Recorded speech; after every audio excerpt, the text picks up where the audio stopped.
ഈശോയുടെ നാമത്തിൽ നിങ്ങളെല്ലാവരെയും വീണ്ടും ഏൻഷ്യന്റ് മിസ്റ്റിക്കൽ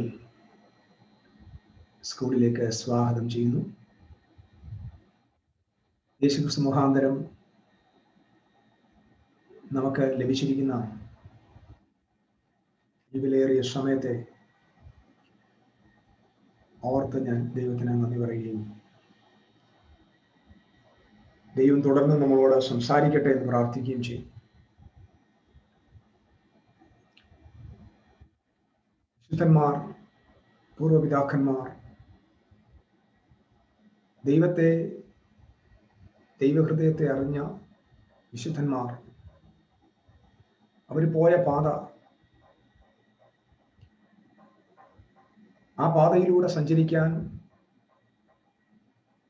പുരാതന പാതകളോട് ആവശ്യപ്പെടുവാൻ പ്രവാചകൻ സംസാരിക്കുക. പുരാതന പാതകൾ ഇന്ന് നമ്മൾ കഴിഞ്ഞ ദിവസങ്ങളിൽ പഠിച്ചു വന്നതിൽ നിന്ന് അതിനോട് ചേർത്ത് തന്നെ ഒരു ഏൻഷ്യന്റ് പാത്തിലേക്ക് ഞാൻ നിങ്ങളെ കൊണ്ടുപോകാൻ ആഗ്രഹിക്കുക. അനേക നാളുകൾക്ക് മുമ്പ് നമ്മൾ ഇങ്ങനെയാണ് പഠിച്ചത്. Abraham, Isaac, Jacob and Joseph. Abraham, ഈ 4 പ്രധാന വ്യക്തികൾ, ഒരു 4 മൈൽ സ്റ്റോണുകളെയാണ് നമ്മൾ ഇവിടെ കാണുന്നത്. പ്രധാനപ്പെട്ട 4 സവിശേഷ സ്വഭാവമുള്ള വ്യക്തികൾ, ദൈവത്തെ വ്യത്യസ്ത നിലയിൽ, ദൈവ സ്വഭാവത്തിന്റെ യാഥാർത്ഥ്യത്തെ വ്യത്യസ്ത നിലയിൽ പ്രദർശിപ്പിച്ച ശ്രേഷ്ഠന്മാർ. അവരിൽ Abraham, the man of the alter, അത് ദൈവവുമായിട്ടുള്ള കൂട്ടായ്മയിൽ നിൽക്കുന്ന ഒരാളെ കണ്ടു. ഐസക്, മാൻ ഓഫ് ദ ടെന്റ്, ദൈവത്തോട് യുണൈറ്റഡായി. ഇന്ന് വളരെ ശ്രദ്ധയോടെ നമ്മുടെ ക്ലാസ്സുകളെ നിങ്ങൾ ശ്രദ്ധിക്കണം. ദൈവത്തോട് യുണൈറ്റഡായി, ദൈവഗ്രഹത്തോട് ചേർന്ന് ധ്യാനനിരതനായിരിക്കുന്ന, കോണ്ടംപ്ലേറ്റീവ് പ്രയർ ഉള്ള, മെഡിറ്റേഷൻ ചെയ്യുന്ന, വിശുദ്ധ ബൈബിളിൽ ആദ്യമായി മെഡിറ്റേറ്റ് ചെയ്യുന്നു എന്ന് വിശുദ്ധ ബൈബിൾ രേഖപ്പെടുത്തിയിരിക്കുന്ന ശ്രേഷ്ഠനായ മനുഷ്യനാണ് Isaac. The man of the tent. മൂന്നാമത്തെ ആള് മാൻ ഓഫ് ദ വെൽ. അദ്ദേഹം വാട്ടറുമായിട്ടാണ്. അദ്ദേഹത്തെ നമ്മൾ എപ്പോഴും കാണുന്നത്, അവന്റെ ഭാര്യയെ കണ്ടെത്തുന്നത് ഉറവിനരികിൽ വെച്ച്. അവൻ ദരിദ്രനായി പോയ യാക്കോബ്, ആ യാക്കോബ് അവന്റെ സമ്പത്തുകൾ മൊത്തം സമ്പാദിക്കുന്നത് ഉറവിനരികിലുള്ള വെള്ളത്തിൽ ചില പ്രധാന നടപടികളൊക്കെ ചെയ്ത. അങ്ങനെ തനിക്ക് ആട്ടിൻകൂട്ടം വർദ്ധിക്കുന്നു. അങ്ങനെ ഉറവിനരികിൽ വെച്ച് സമ്പത്ത് വർദ്ധിക്കുന്നു. യാബോക്ക് എന്ന് പറയുന്ന ആ നദിയുടെ തീരത്ത് വെച്ച് സ്വർഗാതിസ്വർഗത്തിലെ ദൈവത്തിന്റെ അനുഗ്രഹത്തെ പ്രാപിക്കുന്നു. അങ്ങനെ ഉറവകളുടെ മനുഷ്യനായി, മാൻ ഓഫ് ദ വെൽ. അങ്ങനെ ആ ഉറവയുടെ മുകളിൽ അനേക വർഷങ്ങൾ കഴിഞ്ഞപ്പോൾ ക്രിസ്തു എന്ന മറ്റൊരു ഉറവ എത്തി. ഞാനിങ്ങനെ പലപ്പോഴും പറയാറുണ്ട്, ശമരിയായിലെ ആ കിണറിന്റെ അരികിൽ, ആ കിണറിന്റെ വക്കിൽ യേശുനാഥൻ വന്നിരിക്കുമ്പോ ജീസസ് മറ്റൊരു ഉറവയുമായിട്ടാണ് അവിടെ ഇരിക്കുന്നത്. യാക്കോബിന്റെ ഉറവയുടെ അരികിലിരിക്കുന്ന യേശുവിനെ നോക്കിയിട്ട് നമുക്ക് ഇങ്ങനെ പറയാം, the well above the well. കിണറിനു മീതെയുള്ള കിണർ, ഉറവയ്ക്കു മീതെയുള്ള ഉറവ. യാക്കോബിന്റെ ഉറവ ദാഹം ശമിപ്പിക്കാതിരിക്കുമ്പോ യേശു എന്ന ഉറവ ഒരിക്കൽ ജീവിതത്തിൽ കൊണ്ടുവന്നാൽ ഒരിക്കലും ദാഹിക്കുകയില്ല എന്ന് കർത്താവ് പറയുക. മാൻ ഓഫ് ദ വെൽ. അത് കഴിഞ്ഞുള്ള യാത്രയില്ല നമ്മൾ. അതിനുശേഷം നമ്മൾ ജോസഫിലേക്കുള്ള പോക്കിൽ, ആ യാത്രയിലാണ് നമ്മൾ യാക്കോബ് എന്ന് പറയുന്ന ആ വ്യക്തിയെ കണ്ട് അവിടെ നിന്ന് നമ്മുടെ ജോസഫിലേക്കുള്ള പോക്ക യാത്ര. അതാ ജോസഫിനെ കുറിച്ച് പറയുന്നത് man of the kingdom. Promise, വാക്തത്വങ്ങളെ കൈവശമാക്കിയ, അവകാശമാക്കിയ ഒരു ചിത്രമാണ് ജോസഫിൽ കാണുന്നത്. ഇവിടെയെല്ലാം പ്രധാനമായിട്ട് നമ്മൾ കാണേണ്ട ഒരു പ്രത്യേകത, അബ്രഹാമിന് ദൈവം പ്രത്യക്ഷനാകുകയായിരുന്നു. ഇസഹാക്കിന് പ്രത്യക്ഷമാകുന്നത് വളരെ കുറവായിരുന്നു. സ്വപ്നമുണ്ടായി. യാക്കോബിന് സ്വപ്നമായി. യാക്കോബിന് ദൈവം സ്വർഗത്തിന്റെ ഭാഷയിൽ സംസാരിച്ചുകൊണ്ട്, പിന്നെ അങ്ങോട്ടുള്ള പൂർവികന്മാരെല്ലാവരും അവര് സ്വപ്നങ്ങളെ കാണുന്നവരായി. യാക്കോബ് സ്വപ്നം കണ്ടു, ജോസഫ് സ്വപ്നം കണ്ടു. അപ്പൊ ദൈവം അവരോട് അങ്ങനെ ഇടപെട്ടുകൊണ്ടിരുന്നതായിട്ട് കാണാൻ പറ്റും. ഇവിടെയെല്ലാം അദർശ്യനായ ദൈവത്തെ ഇവര് പുണരുന്നു. അവരോടുകൂടെ ഒരുമിച്ചുള്ള ഒരു ജീവിതമായി, ശ്രേഷ്ഠമായ ഒരു ജീവിതം, ദൈവത്തോട് ചേർന്നുള്ള ഒരു മനോഹരമായ ജീവിതം. അപ്പൊ ഇന്ന് ഞാൻ പറഞ്ഞ ദിവസങ്ങളിൽ നമ്മൾ യാക്കോബിലേക്ക് എത്തി. യാക്കോബിലേക്ക് എത്താൻ ഒരു കാരണം, നമ്മൾ ഒരുപാട് ലെയേഴ്സ് നമുക്കുണ്ട്. ഞാൻ ഈ പറഞ്ഞ ആദ്യത്തെ ലെയറാണ്. രണ്ടാമത്തെ ലെയർ നമ്മൾ എന്താണ് കണ്ടത്? ഒരു ചെറിയ റിവിഷൻ പോലെ. രണ്ടാമത്തെ ലെയർ നമ്മൾ കണ്ടത് ഏബ്രഹാം, ഐസക്, ജേക്കബ്, ജോസഫ്. നമ്മുടെ ആ കണ്ടിട്ട് വന്ന് മാൻ of the alter, man of the trend, man of the well and man of the kingdom. രണ്ടാമത്തെ ലെയർ, അതായത് ആ വേർഡിനെ തന്നെ നമ്മൾ രണ്ടാമതൊരു ലെയർ എടുത്തപ്പോൾ രണ്ടാമത്തെ ലെയറിൽ നമ്മൾ കണ്ടത് ഇങ്ങനെയാണ്: Abraham was called by God. ദൈവത്താൽ വിളിക്കപ്പെട്ടു, അല്ലെങ്കിൽ മുൻനിയമനം, മുന്നറിഞ്ഞു. ഇസഹാക്കിനെ വിളിച്ചു, യാക്കോബിനെ നീതീകരിച്ചു, ജോസഫിനെ തേജസ്കരിച്ചു.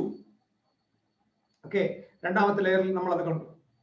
മൂന്നാമത്തെ ലെയറിൽ വന്നപ്പോ ഏബ്രഹാമിന് മുമ്പിൽ ഒരു പോർട്ടൽ. ആമേൻ. യാക്കോബിന്റെ മുമ്പിൽ ഒരു ഗേറ്റ്, സോറി ഐസക്കിന്റെ മുമ്പിൽ ഒരു ഗേറ്റ്, ഡോർ. ജോസഫിന്റെ മുമ്പിൽ ഒരു ഗേറ്റ്, സോറി യാക്കോബിന്റെ മുമ്പിൽ ഒരു ഗേറ്റ്, അബ്രഹാമിന്റെ മുമ്പിൽ ഒരു പോർട്ടൽ. നീത തുറക്കുകയാണ്, പോർട്ടൽ. ഇസഹാക്കിന്റെ മുമ്പിൽ വരുമ്പോൾ ഒരു ഡോറ്, യാക്കോബിന്റെ മുമ്പിൽ വരുമ്പോൾ ഒരു വെയില്. അത് സ്വർഗത്തിന്റെ വാതിൽ എന്ന് നമ്മൾ കാണുന്നു. അപ്പം അങ്ങനെ നമ്മൾ ആ നിലയിലെത്തി. യാക്കോബിലേക്ക് നമ്മൾ വന്നപ്പോൾ അതിപരിശുദ്ധ സ്ഥലത്തിലേക്ക് നമ്മൾ കൊണ്ടുവന്നു. അതിപരിശുദ്ധ സ്ഥലത്തിലെ ജീവിതം പഠിക്കാനായി നമ്മൾ ആരംഭിച്ചപ്പോഴാണ് അവിടുത്തെ ഏറ്റവും പ്രധാനപ്പെട്ട ട്രൂത്ത്, അവിടെ മനുഷ്യർക്ക് പ്രവേശനമില്ല. ആമേൻ. അതിപരിശുദ്ധ സ്ഥലത്ത്, വീണ്ടും ഞാൻ പറയുന്നു, അവിടെ മനുഷ്യരാരുമില്ല. ആ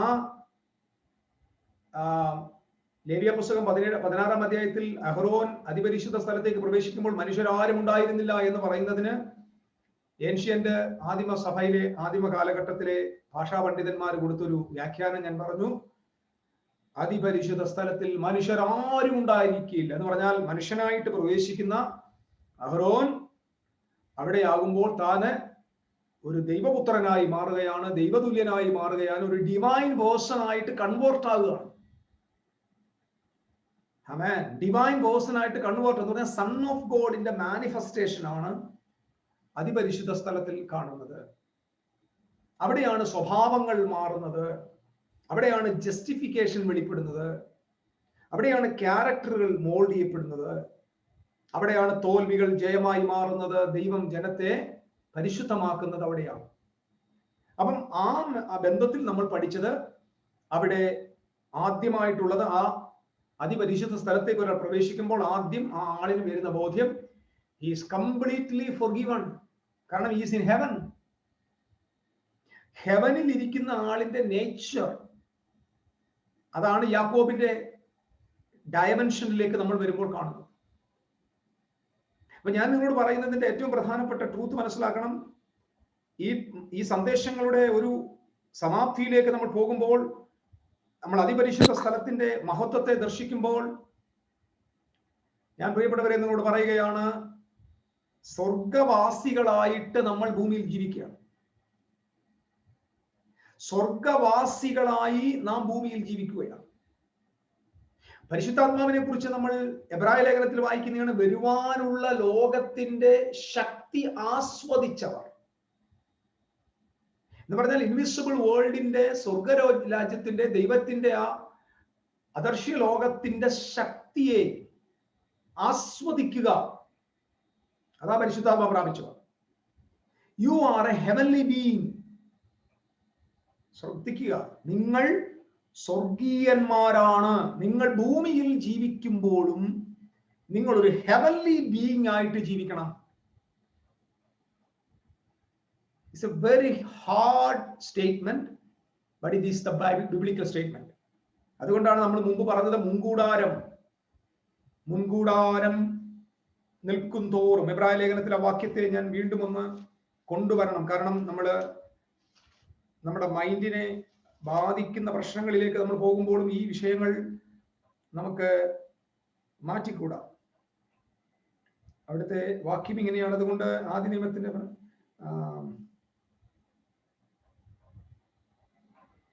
8-ാമത്തെ വാക്യം, ആ കൂടാരം ഈ കാലത്തേക്ക് സദൃശ്യമാകുന്നു,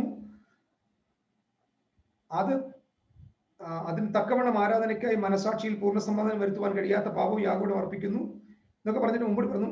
മുൻകൂടാരം നിലനിൽക്കുന്നിടത്തോളം, 8-ാം വാക്യം, ഹീബ്രു ചാപ്റ്റർ 9 വേഴ്സ് 8, മുൻകൂടാരം നിലനിൽക്കുന്നിടത്തോളം വിശുദ്ധ മന്ദിരത്തിലേക്കുള്ള വഴി വെളിപ്പെട്ടിട്ടില്ല.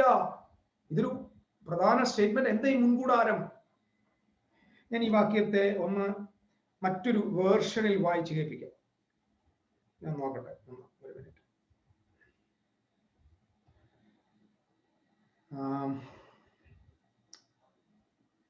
ഈ ഭാഗത്തിന്റെ ഒരു ആംപ്ലിഫൈഡ് വേർഷൻ ഞാൻ നിങ്ങൾക്ക് മനസ്സിലാക്കാം. കാരണം ഇതിന്റെ കുറച്ചും കൂടെ ഗൗരവമായ അർത്ഥം നമുക്കത് മനസ്സിലാക്കും. ഇത് നിങ്ങൾ ശ്രദ്ധിക്കണം. ഇതിന്റെ ആംപ്ലിഫൈഡ് വേർഷൻ ഇങ്ങനെയാണ്: ബട്ട് unto the second, അതായത് the division of the tabernacle, none but the high priest goes, 8-ാം വാക്യം, by this the Holy Spirit points out that the way into the true holy of holies. നമുക്കറിയാലോ, നമ്മൾ ഈ സന്ദേശങ്ങൾ പഠിക്കുമ്പോൾ എന്തുകൊണ്ട് ക്രിസ്തീയ സമൂഹത്തിൽ ആരും ദൈവം ഉദ്ദേശിക്കുന്ന ഒരു നിലയിലോട്ട് വരാൻ പറ്റുന്നില്ല എന്നത് നമ്മൾ എല്ലാവർക്കും ഉള്ള ഒരു പ്രോബ്ലമാണ്. പക്ഷെ ഇവിടുത്തെ പ്രശ്നങ്ങൾ ശ്രദ്ധിക്കണം. ഇതിനാൽ പരിശുദ്ധ holy spirit point out that the way into the true holy of holies is not yet thrown open as long as the former mean the outer portion of the tabernacle remains a recognized institution and is still standing. Okay, the tabernacle remain a recognized institution.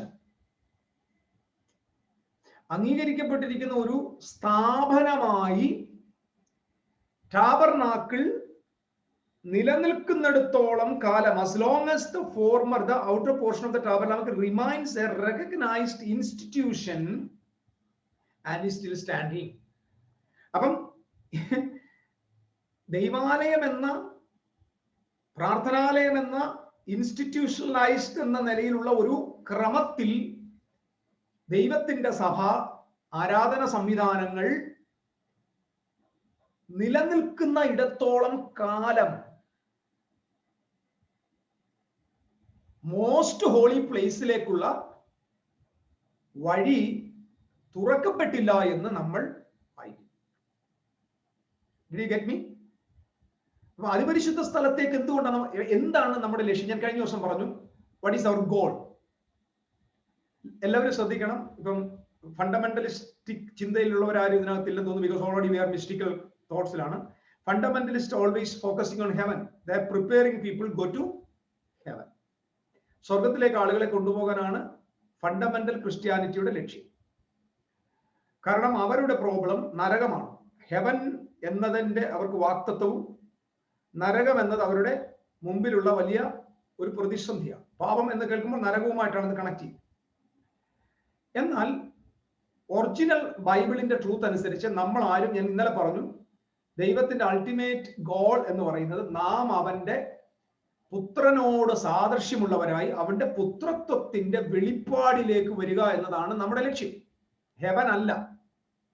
നമ്മൾ ആ ചിന്തയോട് ഇരിക്കുന്നിടത്തോളം കാലം നമ്മൾ ആത്മീകമായിട്ട് വളരുകയില്ല. ആത്മീകമായ മുരടിപ്പിലേക്ക് നാം പോകത്തു. ആത്മീയമായ വളർച്ചയ്ക്ക് നിദാനമായിരിക്കുന്നത് ഞാൻ അവന്റെ പുത്രനായി ഈ ഭൂമിയിൽ വെളിപ്പെടണം. അതാ ഞാൻ നേരത്തെ പറഞ്ഞ സ്വർഗീയന്മാരായി ജീവിക്കണം. നിങ്ങൾ ഒരു ഹെവന്റെ മൈൻഡ് സെറ്റുമായി ഭൂമിയിൽ ജീവിക്കുക, ഹെവന്റെ ഒരു കോൺഷ്യസ്നെസ്സുമായി ഭൂമിയിൽ ജീവിക്കുക. ആമേൻ. എന്ന് പറഞ്ഞാൽ നിങ്ങളിപ്പം സ്വർഗത്തിൽ ചെന്നാൽ എങ്ങനെ ഇരിക്കും? ആ ഒരു നിലവാരത്തിൽ ഭൂമിയിൽ ജീവിക്കാൻ പറ്റുമോ? പറ്റും. പക്ഷെ എന്താണ് പ്രശ്നമായിരിക്കുന്നത്? ഇൻസ്റ്റിറ്റ്യൂഷണലൈസ്ഡ് സംവിധാനങ്ങൾ, അതായത് നിലനിൽക്കുന്നതായ റെക്കഗ്നൈസ്ഡ് ഇൻസ്റ്റിറ്റ്യൂഷൻസ്, നിലനിൽക്കുന്നതായ അംഗീകരിക്കപ്പെട്ടിരിക്കുന്നതായ എല്ലാവർക്കും അംഗീകാരമുള്ള സംവിധാനങ്ങൾ ഉള്ളിടത്തോളം ജനം മോസ്റ്റ് ഹോളി പ്ലേസിലേക്ക് പോകുന്നില്ല.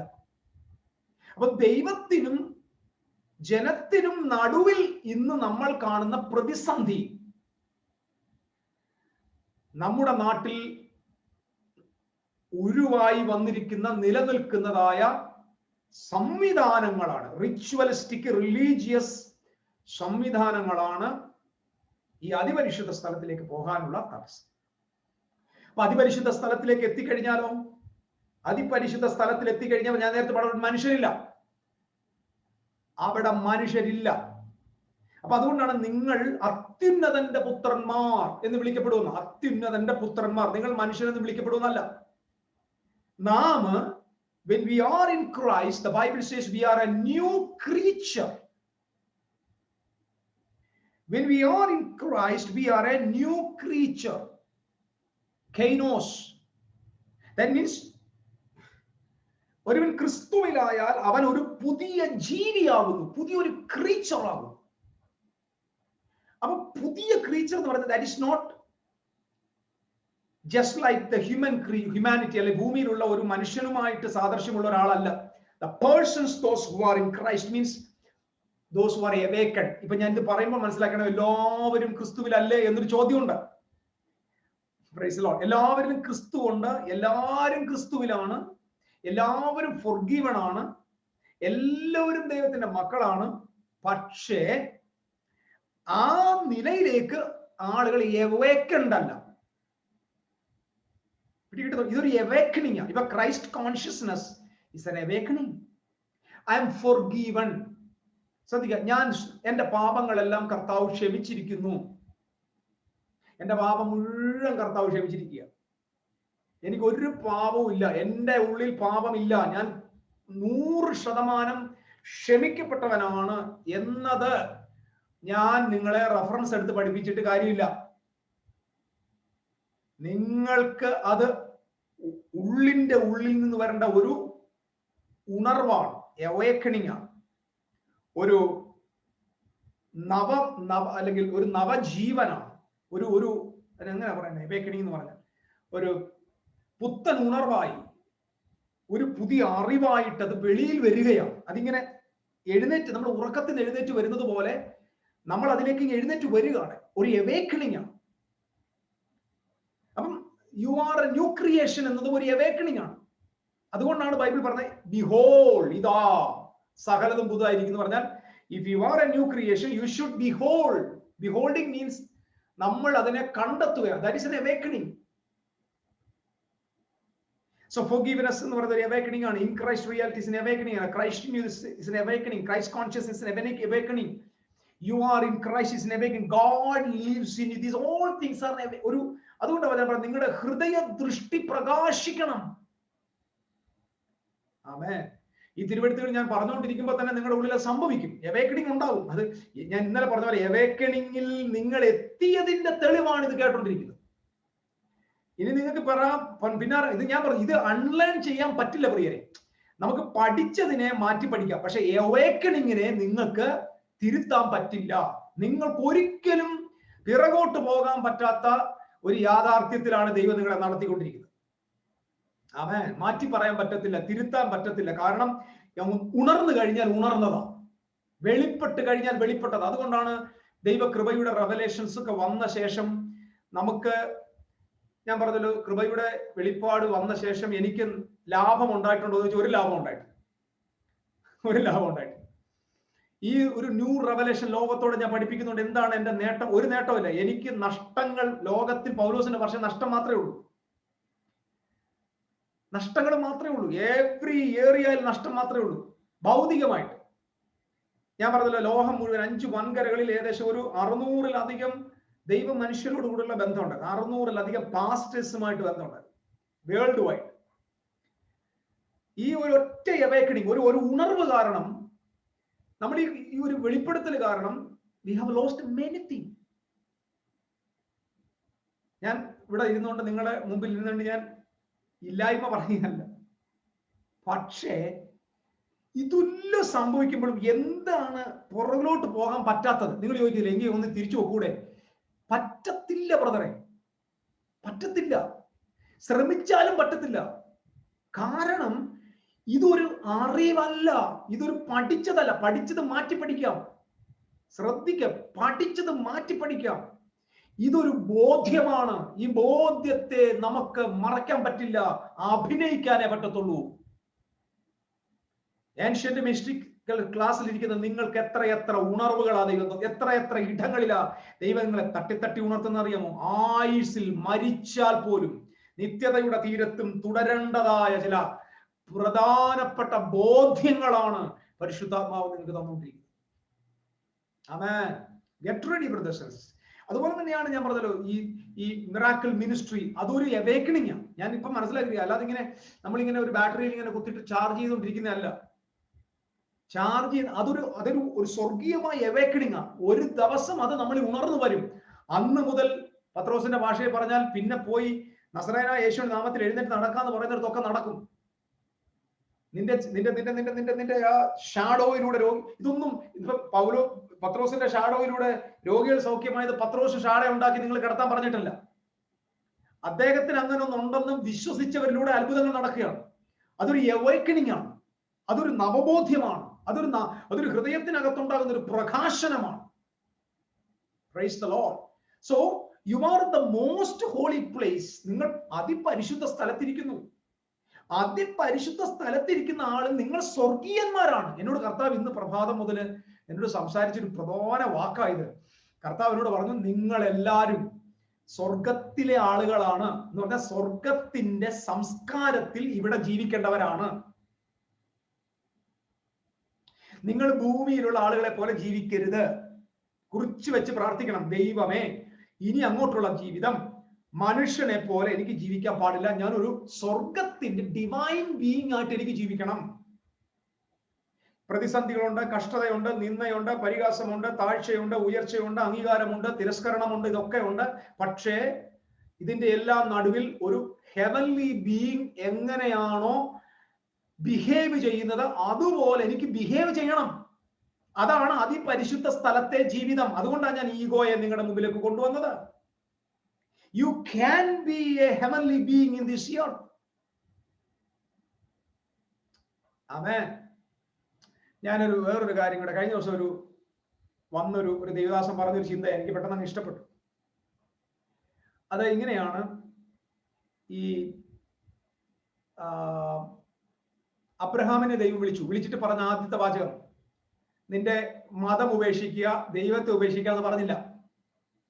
ലിസൺ, നിന്റെ വീടിനെ അവിടെ പറഞ്ഞത്, നീ നിന്റെ ദേശക്കാരെയും നിന്റെ ചാർച്ചക്കാരെയും പിതൃഭവനത്തെയും വിട്ട്. കേൾക്കുന്നുണ്ടല്ലോ? നിന്റെ ദേശത്തെയും പിതൃഭവനത്തെയും വിട്ട്. ഈ ദേശവും പിതൃഭവനവും, it is not talking about religion അല്ല. അബ്രഹാമിനോട് നിന്റെ ദൈവത്തെ ഉപേക്ഷിക്ക്, വിഗ്രഹങ്ങളെ ഉപേക്ഷിക്ക്, മതം ഉപേക്ഷിക്ക് എന്നൊന്നും ദൈവം പറഞ്ഞില്ല. പിന്നെ എന്താ ഉപേക്ഷിക്കാൻ പറഞ്ഞ? ദേശം വിടണം, പിതൃഭവനം വിടണം. ഈ ദേശവും പിതൃഭവനത്തിന്റെയും ഇന്നറിലുള്ള പൊതുവായ ഒരു യാഥാർത്ഥ്യം ഒന്നും അറിയുമോ? You know what is the common reality in the house hold and in the nation? Culture. എല്ലാവരും പറയാം കൾച്ചർ. ഇത് ഇമ്പോർട്ടന്റ് ആണ്. കൾച്ചർ. ഇപ്പൊ കൾച്ചർ എന്നത് തന്നെ എനിക്ക് ഒരു ആഴ്ച റെഗുലർ പഠിപ്പിക്കേണ്ടതുണ്ട്. കൾച്ചർ ഒരാഴ്ച പഠിപ്പിച്ചാൽ തീരത്തില്ല. നമുക്കില്ലാത്തതും അതാണ്, നമുക്ക് വേണ്ടതും അതാണ്. കൾച്ചർ. നമുക്കൊരു കൾച്ചർ ഉണ്ട്, അത് വെറും ഭൗതിക ലോകത്തെ ലോവർ കോൺഷ്യസ്നെസ്സിനകത്തുള്ള കൾച്ചർ. ഞാൻ ഒരു വാക്ക് പറയുന്നത് തെറ്റിദ്ധരിക്കരുത്. ഇരിക്കുന്നത് സ്വർഗസ്ഥലത്താണ്, പക്ഷെ കൾച്ചർ വെറും കച്ചടയാണ്. വാക്ക് ഉപയോഗിച്ചാൽ ക്ഷമിക്കണം. സ്വർഗസ്ഥലത്തിൽ ഇരിക്കുക, മഹത്വത്തിൽ ഇരിക്കുന്നവന്റെ കൾച്ചർ വെറും കച്ചട, വെറും ഒരു ലോവർ ലെവലാണ്. അതുകൊണ്ടാണ് ക്രിസ്ത്യാനിറ്റിയെ ആളുകൾ മതിക്കാത്തത്. ആമേൻ. ക്രിസ്ത്യാനിറ്റിയെ ഞാൻ പറഞ്ഞല്ലോ, വേൾഡ് അമൈസ്ഡ് ആവും.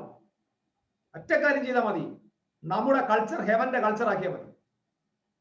ഹെവന്റെ കൾച്ചർ, പിതൃപുത്ര പരിശുദ്ധ റൂഹായുടെ കൾച്ചറായി നമ്മുടെ കൾച്ചർ മാറിയാൽ, നോട്ടീസ് അടിക്കാതെ, ഒരു പെർഫോമൻസ് കൂടാതെ മിശിഹായുടെ സഭ ലോകത്തിന് വെളിച്ചമായി മാറും. ഞാൻ ഈ പറയുന്ന ഓരോ വാക്കുകളും എനിക്ക് ഭയങ്കര അർത്ഥങ്ങൾ കൊണ്ടുവരിക കേട്ടോ. ഈ വെളിച്ചം എന്നൊക്കെ പദങ്ങളെ വീണ്ടും വീണ്ടും ഡിഫൈൻ ചെയ്യാൻ വേണ്ടി എൻ്റെ ഉള്ളിൽ ഇങ്ങനെ പ്രേരിപ്പിക്കുക. പക്ഷെ ഞാൻ അങ്ങോട്ട് പോയാൽ തിരിച്ചു വരാൻ പറ്റത്തില്ല. അതുകൊണ്ടാണ്. കാരണം ഇത് ഉണ്മയാണ്. ഉണ്മയായി കഴിഞ്ഞാൽ പിന്നെ അങ്ങ് തിരിച്ചു വരാൻ പറ്റില്ല. സോ കൾച്ചർ, അതായത് അബ്രഹാമിനെ വിളിച്ചിട്ട് നിന്റെ ദേശം വിടുന്ന നിന്റെ കൾച്ചർ വരാൻ മാറണം. എന്നിട്ട് എന്തുകൊണ്ട് ദൈവം അബ്രഹാമിന് ഒരു പുത്രനെ കൊടുത്തില്ല പെട്ടെന്ന്? അബ്രഹാമിന് 75 വയസ്സ്, ഭാര്യയ്ക്ക് 65 വയസ്സ്. ആ സമയത്ത് നിനക്കൊരു പുത്രൻ തരാം, 1 വർഷം കൊണ്ട് ഒരു കുഞ്ഞ് ജനിച്ചൂടെ? നിങ്ങളൊന്ന് ആലോചിച്ച് നോക്ക്. ദൈവത്തിന് എന്താണ് 25 വർഷം എടുത്തു? 4 നൂറ്റാണ്ട് കഴിഞ്ഞിട്ടാണ് ദൈവം, പ്രൈസ് ദി ലോർഡ്, ദൈവം ഒരു വാഗ്ദത്ത സന്തതി എന്ന് പറഞ്ഞാൽ ദൈവത്തിന്റെ ഒരു ജനറേഷൻ, അതായത് അബ്രഹാം എന്ന് പറയുന്ന ചൂസൺ പേഴ്സണിൽ നിന്ന്, I love that word. അതായത് ദൈവം ഫോർനോളജി കണ്ട ഒരാളിൽ നിന്ന് ഒരാളിനെ കോൾ ഔട്ട് ചെയ്തത്, ഒരാളിനെ വിളിച്ചത്, ഒരാളിനെ പുറത്തോട്ട് കൊണ്ടുവന്നത് 4 നൂറ്റാണ്ടിന് ശേഷം. ശ്രദ്ധയോടെ കേൾക്കുക. 25 വർഷം എന്താണ് ദൈവം എടുക്കാൻ കാരണം? എന്തുകൊണ്ട് ഈ ഫാമിലിയിൽ ഒരു പുത്രന് ജനിക്കാൻ 25 വർഷം എടുത്തു? നമ്മളത് വിശ്വാസമാണ്, നിർജീവമായി പോയി, പവർഫുൾ ഇതൊക്കെ ഉണ്ട്, സത്യമാണ്, അതൊന്നും നമ്മൾ തിരസ്കരിക്കുന്നില്ല. പക്ഷെ അതിനകത്ത് പിറകിൽ ഒരു രഹസ്യമുണ്ട്. നമ്മൾ എപ്പോഴും ശ്രദ്ധിച്ചോണം. സാധാരണക്കാരൻ, എല്ലാവരും കേൾക്കണേ, നോർമൽ ക്രിസ്ത്യാനി ബൈബിൾ ഇങ്ങനെ കണ്ണുകൊണ്ട് വായിക്കുമ്പോൾ മിസ്റ്റിക്സ് ബൈബിളിനെ അകക്കണ്ണുകൊണ്ട് വായിക്കണം. ആമേൻ. ഒരു മിസ്റ്റിക്ക് ബൈബിളിനെ അക്ഷരമായിട്ടല്ല വായിക്കേണ്ടേ, അക്ഷരത്തിന്റെ പുറകിൽ വായിക്കണം. അക്ഷരം വായിക്കുമ്പോൾ അവന്റെ വിശ്വാസത്തിന് വേണ്ടി ഇത് ചെയ്തു നമുക്ക് മനസ്സിലാകും. പക്ഷേ ഈ അക്ഷരത്തിന്റെ പുറകിൽ വായിക്കുമ്പോൾ നമുക്ക് മനസ്സിലാകുന്ന ഒരു കാര്യം, ദൈവത്തിന്റെ കുടുംബത്തിലെ ചൂസൺ ജനറേഷനിലെ ആദ്യത്തെ വ്യക്തി, വിളിക്കപ്പെട്ടവൻ, ആദ്യത്തെ വ്യക്തി പുറത്ത് വരുന്നതിന് മുമ്പ് അബ്രഹാമിന്റെ കുടുംബം സ്വർഗത്തിന്റെ കൾച്ചറിലായിരിക്കണം. ആമേൻ. സ്വർഗത്തിന്റെ കൾച്ചർ. ഇത് പിടികിട്ടുന്നുണ്ടോ എന്ന് പറഞ്ഞാൽ, ഈ വീട്ടിൽ നിന്ന് പുറത്തെടുത്ത് ഏബ്രഹാമിന്റെ കൾച്ചർ ചേഞ്ച് ചെയ്തു. അവന്റെ സംസ്കാരത്തെ മാറ്റി, അവന്റെ കൾച്ചർ മാറ്റി, അവന്റെ കമ്മ്യൂണിക്കേഷൻ മാറ്റി, അവന്റെ രീതി മാറ്റി, അവന്റെ കുടുംബത്തിന്റെ പശ്ചാത്തലം മാറ്റി. അങ്ങനെ ദൈവത്തിന്റെ കൾച്ചറിൽ ഒരു കുടുംബത്തെ കൊണ്ടുവന്നിട്ട് ആ ഹെവൻലി കൾച്ചറിലാണ് ഒരു സന്തതി ജനിക്കുന്നത്. പ്രൈസ് ദി ലോർഡ് എന്ന് പറഞ്ഞാൽ, വിളിക്കപ്പെട്ടവൻ താമസിക്കേണ്ട ബഥേൽ വീട് ഹെവൻലി കൾച്ചർ ആയിരിക്കണം. ഞാൻ ഇതിലേക്കാണ് വരാൻ പോകുന്നത്. ഈ പദങ്ങളൊക്കെ പിന്നെ നമ്മൾ ആവർത്തിക്കേണ്ടി വരും. Heavenly culture. നമ്മുടെ ഹാർട്ടിന് ഒരു കൾച്ചർ ഉണ്ടില്ലേ, നമ്മുടെ സംസ്കാരം. വർഷങ്ങളായി നമ്മൾ പിന്തുടരുന്ന ഏതൊരു കാര്യവും കുറെ കഴിയുമ്പോൾ അത് സംസ്കാരത്തിന്റെ ഭാഗമായി മാറും. ഇല്ലേ? സംസ്കാരത്തിന്റെ ഭാഗമായി മാറും. നമ്മൾ ഇലയിട്ട് ഉണ്ണുന്നത് ഒരു സംസ്കാരമാണ്, ഇല്ലേ? നമ്മുടെ മലയാളികളുടെ ഒരു സംസ്കാരമാണ്. പക്ഷെ ഇലയിട്ട് ഉണ്ണുമ്പോൾ, നമ്മൾ ആഹാരം കഴിച്ചു കഴിയുമ്പോൾ നമ്മൾ സാധാരണ എന്താ ചെയ്യുന്നത്? നമ്മൾ മോരും ഒക്കെ ഇട്ട് ഇങ്ങനെ ചാറൊക്കെ ഒഴിച്ച് ഇങ്ങനെ ഇളക്കി കഴിച്ച് കുറച്ചും കൂടെ ചാറടിക്കും, ഇങ്ങനെ ഒഴുകും, അവിടെ എല്ലാം കിടന്ന് ഒഴുകും. എന്നാലും ഒക്കെ കൂട്ടിയൊക്കെ യോജിപ്പിച്ച് തടമൊക്കെ കെട്ടി ഡാമൊക്കെ പണിത് ഇങ്ങനെ ഒരു പരുവത്തിലാണ് കഴിക്കുന്നത്. അവസാനം ഇങ്ങനെ കല്യാണത്തിനൊക്കെ പോയിരിക്കുന്നവരൊക്കെ ഞാനൊക്കെ സാധാരണ ചെയ്യുന്നത് അറിയുമോ, ഈ സംഭവം അവസാനം എന്തിനാ ഈ ഇലയുടെ ഈ നമ്മുടെ ഭാഗത്തുള്ള ഭാഗം വെച്ചിട്ട് അങ്ങോട്ട് ഇങ്ങനെ മടക്കും. എന്തിനറിയുമോ, ഈ ഒഴി നമ്മുടെ പുറത്തോട്ട് വീഴാതിരിക്കാൻ വേണ്ടി. ഞാൻ ഒരിക്കലും ഇങ്ങനെ മടക്കിക്കൊണ്ടിരുന്നപ്പോൾ, ഞാനൊരു കൾച്ചറിന്റെ കാര്യം തമാശയായിട്ട് പറയാം, ഞാനിങ്ങനെ മടക്കി അങ്ങോട്ട് ഇരുന്നപ്പോൾ മോരും നമ്മുടെ പുറത്ത് വീഴാതിരിക്കാൻ വേണ്ടി അങ്ങോട്ട് മടക്കി വെച്ചു. അപ്പൊ ഒരു അപ്പച്ചൻ എന്റെ അടുത്തിരുന്നിട്ട് പറഞ്ഞു, മോനെ അങ്ങനൊന്നും ചെയ്യാൻ പാടില്ല. ഞാൻ പറഞ്ഞു, ഇതെന്ത് പറ്റി? ഇല മടക്കുന്നവർ അങ്ങനെ ചെയ്യരുത്. ഇല അങ്ങോട്ട് മടക്കിയാൽ ഒരിക്കലും ഇങ്ങനെ ഒരു ആഹാരം ഉണ്ടാകാതിരിക്കട്ടെ എന്നാണ് അർത്ഥം. കാരണം അത് കല്യാണ വീടാ. അപ്പൊ കല്യാണത്തിന് നമ്മൾ ആഹാരം കഴിക്കുമ്പോൾ ഇല അങ്ങോട്ട് മടക്കുമ്പോൾ നമ്മൾ പറയുക, ഇനിയും ഇങ്ങനൊരു ആഹാരം എനിക്ക് വേണ്ട. പിന്നെ ഞാൻ പറഞ്ഞു, എങ്ങനെ മടക്കണം? ആ തുമ്പെടുത്ത് ഇങ്ങോട്ട് മടക്കണം എന്ന് പറഞ്ഞാൽ ഇതുപോലുള്ള അവസരങ്ങൾ ഇനി ഉണ്ടാകട്ടെ. ഹല്ലേലൂയ, സ്തോത്രം. അപ്പൊ ഞാൻ ചോദിച്ചു, ഈ അങ്ങോട്ട് മടക്കുന്നത് എന്തുവാ? പുള്ളി പറഞ്ഞു, മരണ വീട്ടിൽ പോയി ആഹാരം കഴിക്കുമ്പോൾ, മരണ വീട്ടിൽ ആഹാരം കഴിക്കുമ്പോൾ നമ്മുടെ ഇല തിരസ്കരണത്തോടെ മടക്കിയിട്ട് പറയും, ഇനി ഞങ്ങൾക്ക് വേണ്ട, ഇങ്ങനെ ഫുഡ് ഉണ്ടാവില്ലേ എന്ന് പറഞ്ഞ് മടക്കുന്നു. ഇങ്ങോട്ട് മടക്കുമ്പോൾ ഉണ്ടാകട്ടെ എന്ന് ആശ്വാസത്തോടെ പറയുന്നു. മനസ്സിലായവർക്ക് ആ സ്തോത്രം. ഇതൊരു കൾച്ചറാണ്, ഇതൊരു കൾച്ചറാണ്. അയ്യോ, ഒരു കുഞ്ഞു കൾച്ചറാണ്. ഞാനതും കൾച്ചറിന്റെ കാര്യം പറയാൻ വന്നപ്പോൾ ഒരു കുഞ്ഞു കാര്യം പറഞ്ഞതേ ഉള്ളൂ. പക്ഷെ നമ്മുടെ ഹെവൻലി കൾച്ചർ, നമ്മുടെ ഹാർട്ടിന് ഒരു കൾച്ചറുണ്ട്.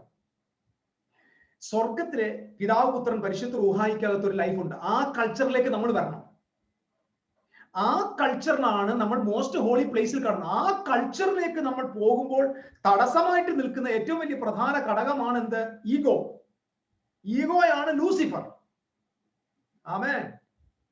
ഈഗോയാണ് ലൂസിഫർ, ഈഗോയാണ് പിശാച്, ഈഗോയാണ് ദൈവത്തിന്റെ വിരോധി, ഈഗോയാണ് നിന്നെ ദൈവം മുമ്പിൽ തടയുന്നത്, ഈഗോയാണ് ഇവിടുത്തെ റിലീജിയസ് സിസ്റ്റത്തിന്റെ ഫ്യൂവൽ. ഈഗോ എന്നത് നമ്മുടെ വഴിയുടെ മുമ്പിൽ നിന്ന് മാറിപ്പോയാൽ നമ്മൾ ഡയറക്ട്ലി മോസ്റ്റ് ഹോളി പ്ലേസിന്റെ അനുഭവത്തിലേക്കും ആ കൾച്ചറിലേക്ക് വെൻഡറായി. ഇത് കേട്ടോണ്ടിരുന്ന പല ആളുകളും എന്നോട് വ്യക്തിപരമായിട്ട് മെസ്സേജ് തന്നിട്ട് പറയാറുണ്ട്, വലിയ പ്രശ്നത്തിലാണ് ഇവരെല്ലാം. ഞാൻ അന്നേരം അവരോട് പറയും, നിങ്ങളെക്കാൾ വലിയ പ്രശ്നത്തിലാണ് ഞാൻ. നമ്മളെല്ലാവരോടും ഒരുമിച്ചാണ് ഇപ്പൊ അരി കുത്തിക്കൊണ്ടിരിക്കുന്നത്. ആരുടെ അരിയാണ് ആദ്യം വെളുക്കുന്നത് എനിക്ക് അറിയത്തില്ല. എന്റെ ഈഗോ ഞാൻ പൊളിച്ചോണ്ടിരിക്കുക. അപ്പൊ ഞാനിത് പഠിപ്പിക്കുമ്പോൾ ഞാൻ ഇവിടുത്തെ മാസ്റ്റർ അല്ല. നമ്മളെല്ലാം ഒരേ ഒരേ പാനപാത്രത്തെ പാനം ചെയ്യുക. എന്റെ ദാഹവും തീരുന്നുണ്ട്, നിങ്ങളുടെ ദാഹവും തീരുന്നു. Praise God. അപ്പൊ ഇവിടുത്തെ ഈഗോ സെൻട്രിക്കാണ് നമ്മൾ. എപ്പോഴും മനസ്സിലാക്കി ഇതൊരു ഭയങ്കര ഡേഞ്ചറാണ്. നല്ലത് മന്ത്രവാദം, ആഭിചാരം, ഇതൊക്കെ ഈഗോയുടെ പോർഷൻ. ഇതെല്ലാം ആ പോർഷനിലാണ്. ഇരുൾ അവിടെയാണ് നിൽക്കുന്നത്, ഈവിൾ അവിടെയാണ് നിൽക്കുന്നത്. അപ്പൊ അല്ലാതെ തടസ്സം ചെയ്യുന്ന ചില പോരുണ്ടെന്നൊന്നും പറയണ്ട. തടസ്സം ഇവന്റെ അകത്ത് തന്നെയാണ്. എന്റെ സഹോദരങ്ങളെ, നിങ്ങളെയും എന്നെയും എക്സ്റ്റേണലി തടയാൻ ഒന്നിനും പറ്റില്ല. നമ്മുടെ എല്ലാം തടസ്സാകത്താണ്, ബന്ധനം അകത്താണ്. നമ്മൾ തകർന്നിരിക്കുന്നതിൽ കാരണമകത്താണ്. നമ്മൾ തോറ്റെങ്കിൽ കാരണമകത്താണ്. നാം ജയിക്കുന്നെങ്കിൽ കാരണമകത്താണ്. നാം ഉയർന്ന് പറക്കുന്നെങ്കിൽ കാരണമകത്താണ്. നിങ്ങളുടെ ഉള്ളിലിരിക്കുന്ന ദൈവിക സമ്പത്തിനെ കണ്ടെത്താൻ വേണ്ടിയാണ് പരിശുദ്ധാത്മാവ് ഈ കാര്യങ്ങൾ ഓർമ്മിപ്പിക്കുന്നത്. അപ്പൊ ഈഗോസെൻട്രിക് ആണ് ജനങ്ങൾ. ഈഗോസെൻട്രിക്കിലേക്ക് പോകുന്നു എന്ന് നമ്മൾ മനസ്സിലാക്കി. അപ്പം മോസ്റ്റ് ഹോളി പ്ലേസിലേക്ക് വരുമ്പോൾ നമ്മൾ മനസ്സിലാക്കേണ്ടത്, മോസ്റ്റ് ഹോളി പ്ലേസ് ഒരിക്കലും അവിടെ മനുഷ്യരില്ല. അവിടെ ഹെവന്റെ കൾച്ചറാണ്. അബ്രഹാമിനോട് ഒരു പുത്രനെ കൊടുക്കാൻ 25 വർഷം എടുത്തു. 25 വർഷം കഴിഞ്ഞു ഒരു മകനെ കൊടുത്തു. അപ്പോൾ അബ്രഹാമിന്റെ വീട് ഹെവന്റെ കൾച്ചറാ. എന്താ അവിടുത്തെ കൾച്ചർ? ദൂതന്മാരെ സൽക്കരിക്കുന്നു. നിങ്ങൾ ശ്രദ്ധിക്കുക, ദൂതന്മാരെ സൽക്കരിക്കുന്നു. എനിക്ക് തോന്നുന്നു അബ്രഹാമിന്റെ കൊച്ചുമോൻ അങ്ങോട്ട് ജനിച്ചപ്പോ, വീട്ടില് അബ്രഹാമിന്റെ മകൻ ജനിച്ചപ്പോ ബാല്യക്കാരൊക്കെ വന്നു പറഞ്ഞാണ്, മോനെ നീ ജനിക്കുന്നതിന്റെ കഴിഞ്ഞ വർഷം ഇതേ സമയം നിന്റെ പപ്പായും അമ്മയും പിതാവ്, പുത്രൻ, പരിശുദ്ധ റൂഹായിക്ക്, പിതാവിനും പുത്രനും പരിശുദ്ധ റൂഹായിക്കും താണ്ട് ഈ മമ്രയുടെ ഓക്കുമരത്തിന്റെ ചുവട്ടിലിരുത്തി ദൈവത്തിന് ഫുഡ് കൊടുത്തവർ അതിന്റെ അപ്പനും അമ്മയും. പ്രധാനമന്ത്രി വീട്ടിൽ വന്ന് നല്ല കൊച്ചുമോൻ കേൾക്കുന്നത്, ഐസക് എന്ന് പറയുന്ന പുത്രൻ ആദ്യം കേൾക്കുന്ന സന്ദേശം, പിതൃപുത്ര പരിശുദ്ധ റൂഹായിക്ക് ഭക്ഷണം വിളമ്പി നിങ്ങളുടെ അപ്പനും അമ്മയും. ആമേൻ. ദൂതന്മാർ വരുമായിരുന്നു, കയറുമായിരുന്നു, ഇറങ്ങുമായിരുന്നു. എന്നിട്ട് ഒരുപക്ഷെ കുഞ്ഞായിരിക്കുമ്പോൾ ഒരുപക്ഷെ ഐസക് ചോദിച്ചു കാണും, വാട്ട് ഈസ് ദാറ്റ്, ആൾട്ടർ എന്താന്ന് ചോദിച്ചു കാണും. അപ്പോ അവർ പറഞ്ഞു കാണും, ഈ ആൾട്ടർ വന്നതിന് മുമ്പ് ആ സ്ഥലത്ത് നമ്മുടെ ദൈവം പ്രത്യക്ഷനായ സ്ഥലമാണ്. ഓരോ ആൾട്ടറും ഓരോ പ്രത്യക്ഷതയുടെ അടയാളങ്ങളാണ്. എന്ന് പറഞ്ഞാൽ വീടും സംവിധാനങ്ങളും സംഭാഷണങ്ങളും ചരിത്രങ്ങളും മൊത്തം ഹെവന്റെ സൗഗന്ധ്യമായി സുഗന്ധമുള്ളതായി മാറി. എന്ന് പറഞ്ഞാൽ കനാന്യദേശത്തെ പുറജാതിക്കാരുടെ, അന്യജാതിക്കാരുടെ, മല്ലന്മാരുടെ ഒരു തിന്മയുടെ ലേശം പോലും വാസനയില്ലാത്ത സ്വർഗീയ സുഗന്ധം വ്യാപരിക്കുന്ന ഒരു വീടായി ആ വീടിനെ മാറ്റിയിട്ട് ഒരു പുത്രനെ അതിനകത്ത് ജനിപ്പിച്ചു. എന്റെ പ്രിയപ്പെട്ടവരെ, പറയുമ്പോൾ തന്നെ എനിക്ക് ദൈവത്തിന് ഒത്തിരി സ്തോത്രം ചെയ്യാൻ തോന്നുക. കാരണം അങ്ങനെയാണ് ഇനി തലമുറകളിൽ ഈ നമ്മുടെ സഭകളിൽ ആളുകൾ പിറക്കുമ്പോൾ, ഒരാൾ സഭയ്ക്കകത്ത് വരുമ്പോൾ ഹെവന്റെ കൾച്ചറിലായിരിക്കണം അവർ എൻ്റർ ആകേണ്ടത്. സഭകൾ അങ്ങനെയുള്ള സുഗന്ധമുള്ള സ്വർഗത്തിന്റെ സൗരഭ്യമുള്ള ഇടങ്ങളായി മാറണം. 25 വർഷം കൊണ്ട് ഒരുത്തന്റെ കൾച്ചർ മാറി. അവനിപ്പോ കനാന്യരെ പോലെയും പെരിസ്യരെ പോലെയും യബൂസ്യരെ പോലെയും അമാല്യക്കരെ പോലെ അല്ല അബ്രഹാം സംസാരിക്കുന്നത്. അബ്രഹാം ഒരു പ്രവാചകനായി, അബ്രഹാം സ്വർഗീയ ദർശനത്തിന്റെ ആളായി, അബ്രഹാമിന്റെ വാക്കുകൾ ദൈവത്തിന്റെ വാക്കുകളായി. രാജാക്കന്മാർ പോലും ഭയപ്പെടുന്ന നിലയിൽ അവന്റെ സ്വാധീനം വർദ്ധിച്ചു. നാട്ടുരാജാക്കന്മാരെ ജയിക്കുന്നവനായി അവന്റെ വീട് മാറി. തീർന്നില്ല, വെറും 318 മതി അബ്രഹാമിന്റെ കുലത്തിൽ 9 രാജാക്കന്മാരെ തകർത്ത് തരിപ്പണമാക്കാൻ. എന്ന് പറഞ്ഞാൽ 9 നാട്ടുരാജാക്കന്മാരെ പീഡിച്ചു കെട്ടി കഴുത്തെ കുരുക്കിട്ട് കൊണ്ടു നിർത്താൻ അവന്റെ ഇത് മനസ്സിലായവർ ദൈവത്തിന് സ്തോത്രം ചെയ്യും. ഈ സ്വർഗീയ കൾച്ചർ ഉള്ളവന്റെ അവന്റെ കൂടാരത്തിൽ പിറക്കുന്ന വേലക്കാരന്റെ കൾച്ചറും സ്വർഗത്തിന്റെ കൾച്ചറാണ്. പരാജയമില്ല പ്രിയരെ, നിങ്ങൾ മനസ്സിലാക്കണം. അബ്രഹാമും ഇസ്ഹാക്കും സാറായി മാത്രമല്ല, കൂടെ പിറന്ന ബാല്യക്കാർ, വേലക്കാർ, ഇവര് മൊത്തം ഒരു ജയത്തിന്റെ കൾച്ചറില്ല. കാലെടുത്ത് വെച്ചാൽ ജയിച്ചിരിക്കും, പോകുന്നിടത്തെ കീഴ്പ്പെടുത്തിയിരിക്കും. കാരണം അവർ മൂവ് ചെയ്യുന്നത് സ്വർഗത്തിന്റെ ബീങ്സ് ആയിട്ടാണ്, ഒരു സ്വർഗീയ കൾച്ചറാണ്. Oh, thank you holy God.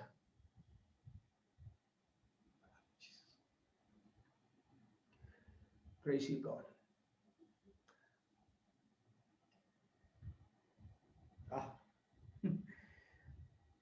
സോദോമ രാജാവിനെ, ഗോമോറ രാജാവിനെ, ആ രാജാവിനെ, ഈ രാജാവിനെ മൊത്തത്തിന് വെറും 318 പിള്ളേരിറങ്ങി. അവർ ആയുധധാരികളെന്നല്ല, അവരുടെ എല്ലാം കയ്യിൽ ആയുധം വെച്ചു കൊടുത്തെന്ന്. They do not know how to fight. പക്ഷെ കയ്യിൽ കിട്ടിയാൽ ഫൈറ്റ് ചെയ്യും. മനസ്സിലായ? ഇതൊരു വലിയ ട്രൂത്താ. നമ്മളെല്ലാം വിചാരിക്കുന്ന ആയുധധാരികൾ, അവരെല്ലാവരും അഭ്യാസികളെന്നല്ല. ഒറിജിനൽ വേർഷനിൽ ഞാൻ വർഷങ്ങൾക്ക് മുമ്പ് പഠിച്ചത് ഇങ്ങനെയാണ്, അവരാരും അഭ്യാസികളല്ല. കാരണം യുദ്ധം ചെയ്യുന്നൊരു സ്വഭാവം അവിടെ ഇല്ല. പക്ഷേ ഈ പിള്ളേരെ ഇങ്ങോട്ട് വിളിച്ചിട്ട് അവരുടെ കയ്യിലെല്ലാം ഒരു വാള് കൈ കൊടുത്തപ്പോ, ആയുധം കൈ കിട്ടിയപ്പോൾ അവർ യോദ്ധാക്കളായി മാറി. ഇതാ ഹെവന്റെ കൾച്ചർ. ഹെവനിൽ പോയി പ്രാക്ടീസ് ചെയ്യേണ്ട ആവശ്യമില്ല. സമയത്ത് സാഹചര്യം അനുസരിച്ച് വെളിപ്പെട്ടോളൂ. അതാ ഹെവന്റെ കൾച്ചർ. ആമേൻ പറ. യേശുവിന് അങ്ങനെ അല്ലായിരുന്നോ? അവന്റെ വസ്ത്രത്തിന്റെ തൊങ്ങലെ തൊട്ടപ്പോ ചീറ്റിപ്പോയെന്നല്ല എഴുതിയേക്കുന്ന, സൗഖ്യമായെന്ന. സ്തോത്രം. മരിച്ച വീട്ടിൽ വന്നപ്പോ, എനിക്ക് മരിച്ച് ഉയർപ്പിക്കാനുള്ള കൃപയില്ലെന്നല്ല പറഞ്ഞത്. മരിച്ച വീട്ടിൽ ഉയർപ്പ്, കുരുട്ട് കണ്ണിന് കണ്ണ്, മുടന്തന് സൗഖ്യം. ഭക്ഷണമില്ലയോ? ആഹാരം ഇല്ലാതിരിക്കപ്പം മനുഷ്യനപ്പം കൊണ്ട് മാത്രമല്ല ദൈവത്തിന്റെ വായിൽ നിന്ന് വരും സകലവചനം കൊണ്ടും ജീവിക്കും. ഹല്ലേലൂയ എന്ന് പറഞ്ഞു വിട്ടില്ല. വിശന്നപ്പോൾ ആഹാരം എന്ന് പറഞ്ഞാൽ ഏത് സാഹചര്യമോ ആ സാഹചര്യത്തിനനുസരിച്ച് മൂവ് ചെയ്യാൻ നിന്റെ കയ്യിൽ ആയുധം ഉണ്ടാവും. അതാണ് ഹെവന്റെ കൾച്ചർ. മനസ്സിലായവർ ആമേൻ പറയണം. പിടികിട്ടിയോ? അബ്രഹാമിന്റെ കുലത്തിൽ ആ കൂടാരത്തിൽ താമസിച്ച് അവിടെ പിറന്നതേ ഉള്ളൂ. കാരണം അറ്റ്മോസ്ഫിയർ ഹെവൻലിയാ. ദൂതന്മാർ കയറി നിറുകയും ചെയ്യും അവരുടെ ഹെഡ്ക്വാർട്ടറിൽ. തമ്പുരാൻ വന്ന് വസിക്കുക. അങ്ങനൊരു വീട്ടിലല്ലേ പ്രിയരെ ഐസക്ക് ജനിക്കേണ്ടത്? അങ്ങനൊരു വീട്ടിലല്ലേ യാക്കോബ് ജനിക്കേണ്ടത്? അങ്ങനൊരു വീട്ടിലല്ലേ സ്വർഗത്തിന്റെ മഹത്വത്തെ ലോകം മൊത്തം കൊണ്ടുപോകേണ്ട തലമുറ ജനിക്കേണ്ടത്? ദൈവത്തിന്റെ പരിശുദ്ധാത്മാവ് എന്നോട് പറഞ്ഞൊരു കാര്യം, എന്തുകൊണ്ടെന്നറിയാമോ? ഇത്രയും നൂറ്റാണ്ടുകൾ കഴിഞ്ഞിട്ടും യഹൂദൻ എന്ന സമൂഹം ലോകത്തെ ഇൻഫ്ലുവൻസ് ചെയ്യുന്നത്. Listen, why still today Israel is influencing the entire world? Why?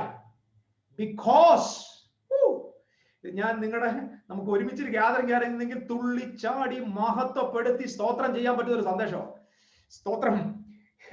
എന്താടോ യഹൂദ, നൂറ്റാണ്ടുകൾ കഴിഞ്ഞിട്ടും നിന്നെ എത്രയോ എണ്ണത്തെ ഹിറ്റ്ലർ കൊന്നു, മുസോളിനി കൊന്നു, നിങ്ങളെ എത്ര എണ്ണത്തെ റോമാക്കാർ കൊന്നു, നാട് നീളെ നിങ്ങളെ ഓടിച്ചു നശിപ്പിച്ചു, ഓടിച്ചിട്ട് കൊന്നു. എന്നിട്ടും എന്താടോ നിങ്ങൾ ഈ മൂടിലത്താളിയായിട്ടും കിളുത്തു വരുന്നത്? എന്താ നിങ്ങൾ ലോകത്തെ ഇന്നും ഇൻഫ്ലുവൻസ് ചെയ്യുന്നത്? അവർക്ക് മറുപടി പറയാൻ ഒന്നേ ഉള്ളൂ. നാട്ടെ നിങ്ങൾ വേണമെങ്കിൽ സ്തോത്രത്തോടെ കേട്ടോ, മറുപടി ഒന്നേ ഉള്ളൂ. ഞങ്ങൾ പിറന്നു വീണത് ഭൂമിയുടെ സംസ്കാരത്തിലല്ല, ഞങ്ങൾ പിറന്നു വീണത് സ്വർഗത്തിന്റെ കൾച്ചറിലാണ്. ഞങ്ങളുടെ പിതാക്കന്മാർ തമ്പുരാനുമായിട്ടുള്ള ആ വലിയ സംസ്കാരത്തിന്റെ നടുവിലാണ് ഞങ്ങൾ പിറന്നത്. എബ്രായ ലേഖനത്തിൽ ഒരു വാക്യമുണ്ട്, അബ്രഹാം ഇസഹാക്കിനോടും യാക്കോബിനോടും കൂടെ കൂടാരത്തിൽ പാർത്തു. അത് തെളിയിക്കാൻ എനിക്ക് സമയമില്ല. അബ്രഹാമും ഇസഹാക്കും യാക്കോബും ഒരുമിച്ച് ഒരു കൂടാരത്തിൽ പാർത്തിരുന്നു പറഞ്ഞാൽ 3 ജനറേഷൻ ഒരു വീട്ടിൽ പാർക്കുക. കാരണം സ്വർഗത്തിന്റെ കൾച്ചർ ഇത് മനസ്സിലാക്കുക. ഈ കൾച്ചറാ സ്വാധീനിക്കാൻ പോകുന്നത്. Church is going to influence the earth. എങ്ങനെ? Because of the culture. Mystics, listen to me. You are going to carry the culture of God. The culture of God is the presence of God. The culture of heaven is the higher consciousness. Hurya labho shanadhiya. പരിശുദ്ധാത്മാവേ, bless your holy name. സ്വർഗത്തിന്റെ culture, പരിശുദ്ധനായ ദൈവത്തിന് ഇത്ര പേർക്ക് മനസ്സിലായി? Still today നിങ്ങൾക്കറിയാം, ഇന്നും ഭാരതം പോയി യുദ്ധോപകരണങ്ങൾ വാങ്ങുന്നത് ഒരു കുഞ്ഞു രാജ്യത്തോടാണ്. ഇന്നും ശാസ്ത്ര സാങ്കേതിക വിദ്യയുടെ രഹസ്യങ്ങൾ വാങ്ങാൻ പോകുന്നത് അവിടെ. എന്തടോ താനിങ്ങനെ വളർന്നത്? That is the influence of the heavenly culture. Church, listen to me. നമ്മൾ ഈ മഹാസത്യത്തിൽ നിന്ന് ഇന്ന് രാത്രി ദൂരെയല്ല. എത്ര പേര് ആമേൻ എന്ന് പറയും? ഈ മഹാനുഭവത്തിൽ നമ്മൾ ദൂരെയല്ല. നാമും അതിന്റെ പടിക്കലാണ്. നിങ്ങളുടെ ഭവനത്തിൽ ഇനിയും പിറന്നു വളരാൻ പോകുന്ന തലമുറ സ്വർഗത്തിന്റെ കൾച്ചറിലാണ് വളരാൻ പോകുന്നത്. അവര് ലോകത്തെ സ്വാധീനിച്ചിരിക്കും. അവരാണ് നാളെ മിസ്രീമിന്റെ കൊട്ടാരത്തിൽ ഇരിക്കാൻ പോകുന്നത്. ദൈവാത്മാവിൽ ഞാനൊരു കാര്യം പറയാം. അബ്രഹാം, ഇസഹാക്ക്, യാക്കോബ് 3 പേരും കൂടെ ഒരു കൂടാരത്തിൽ, ഒരേ ഇൻഫ്ലുവൻസിൽ, ഒരേ പ്രസൻസ് ഓഫ് ഗോഡിൽ, ഒരേ അറ്റ്മോസ്ഫിയർ ഓഫ് ഹെവനിൽ താമസിച്ചു. യാക്കോബിന്റെ തലമുറയിൽ നിന്ന് പിറന്നു വീണ 12 എണ്ണത്തെയും ലോകത്തെ കീഴ്മേൽ മറിക്കാൻ ഉപയോഗിച്ചു.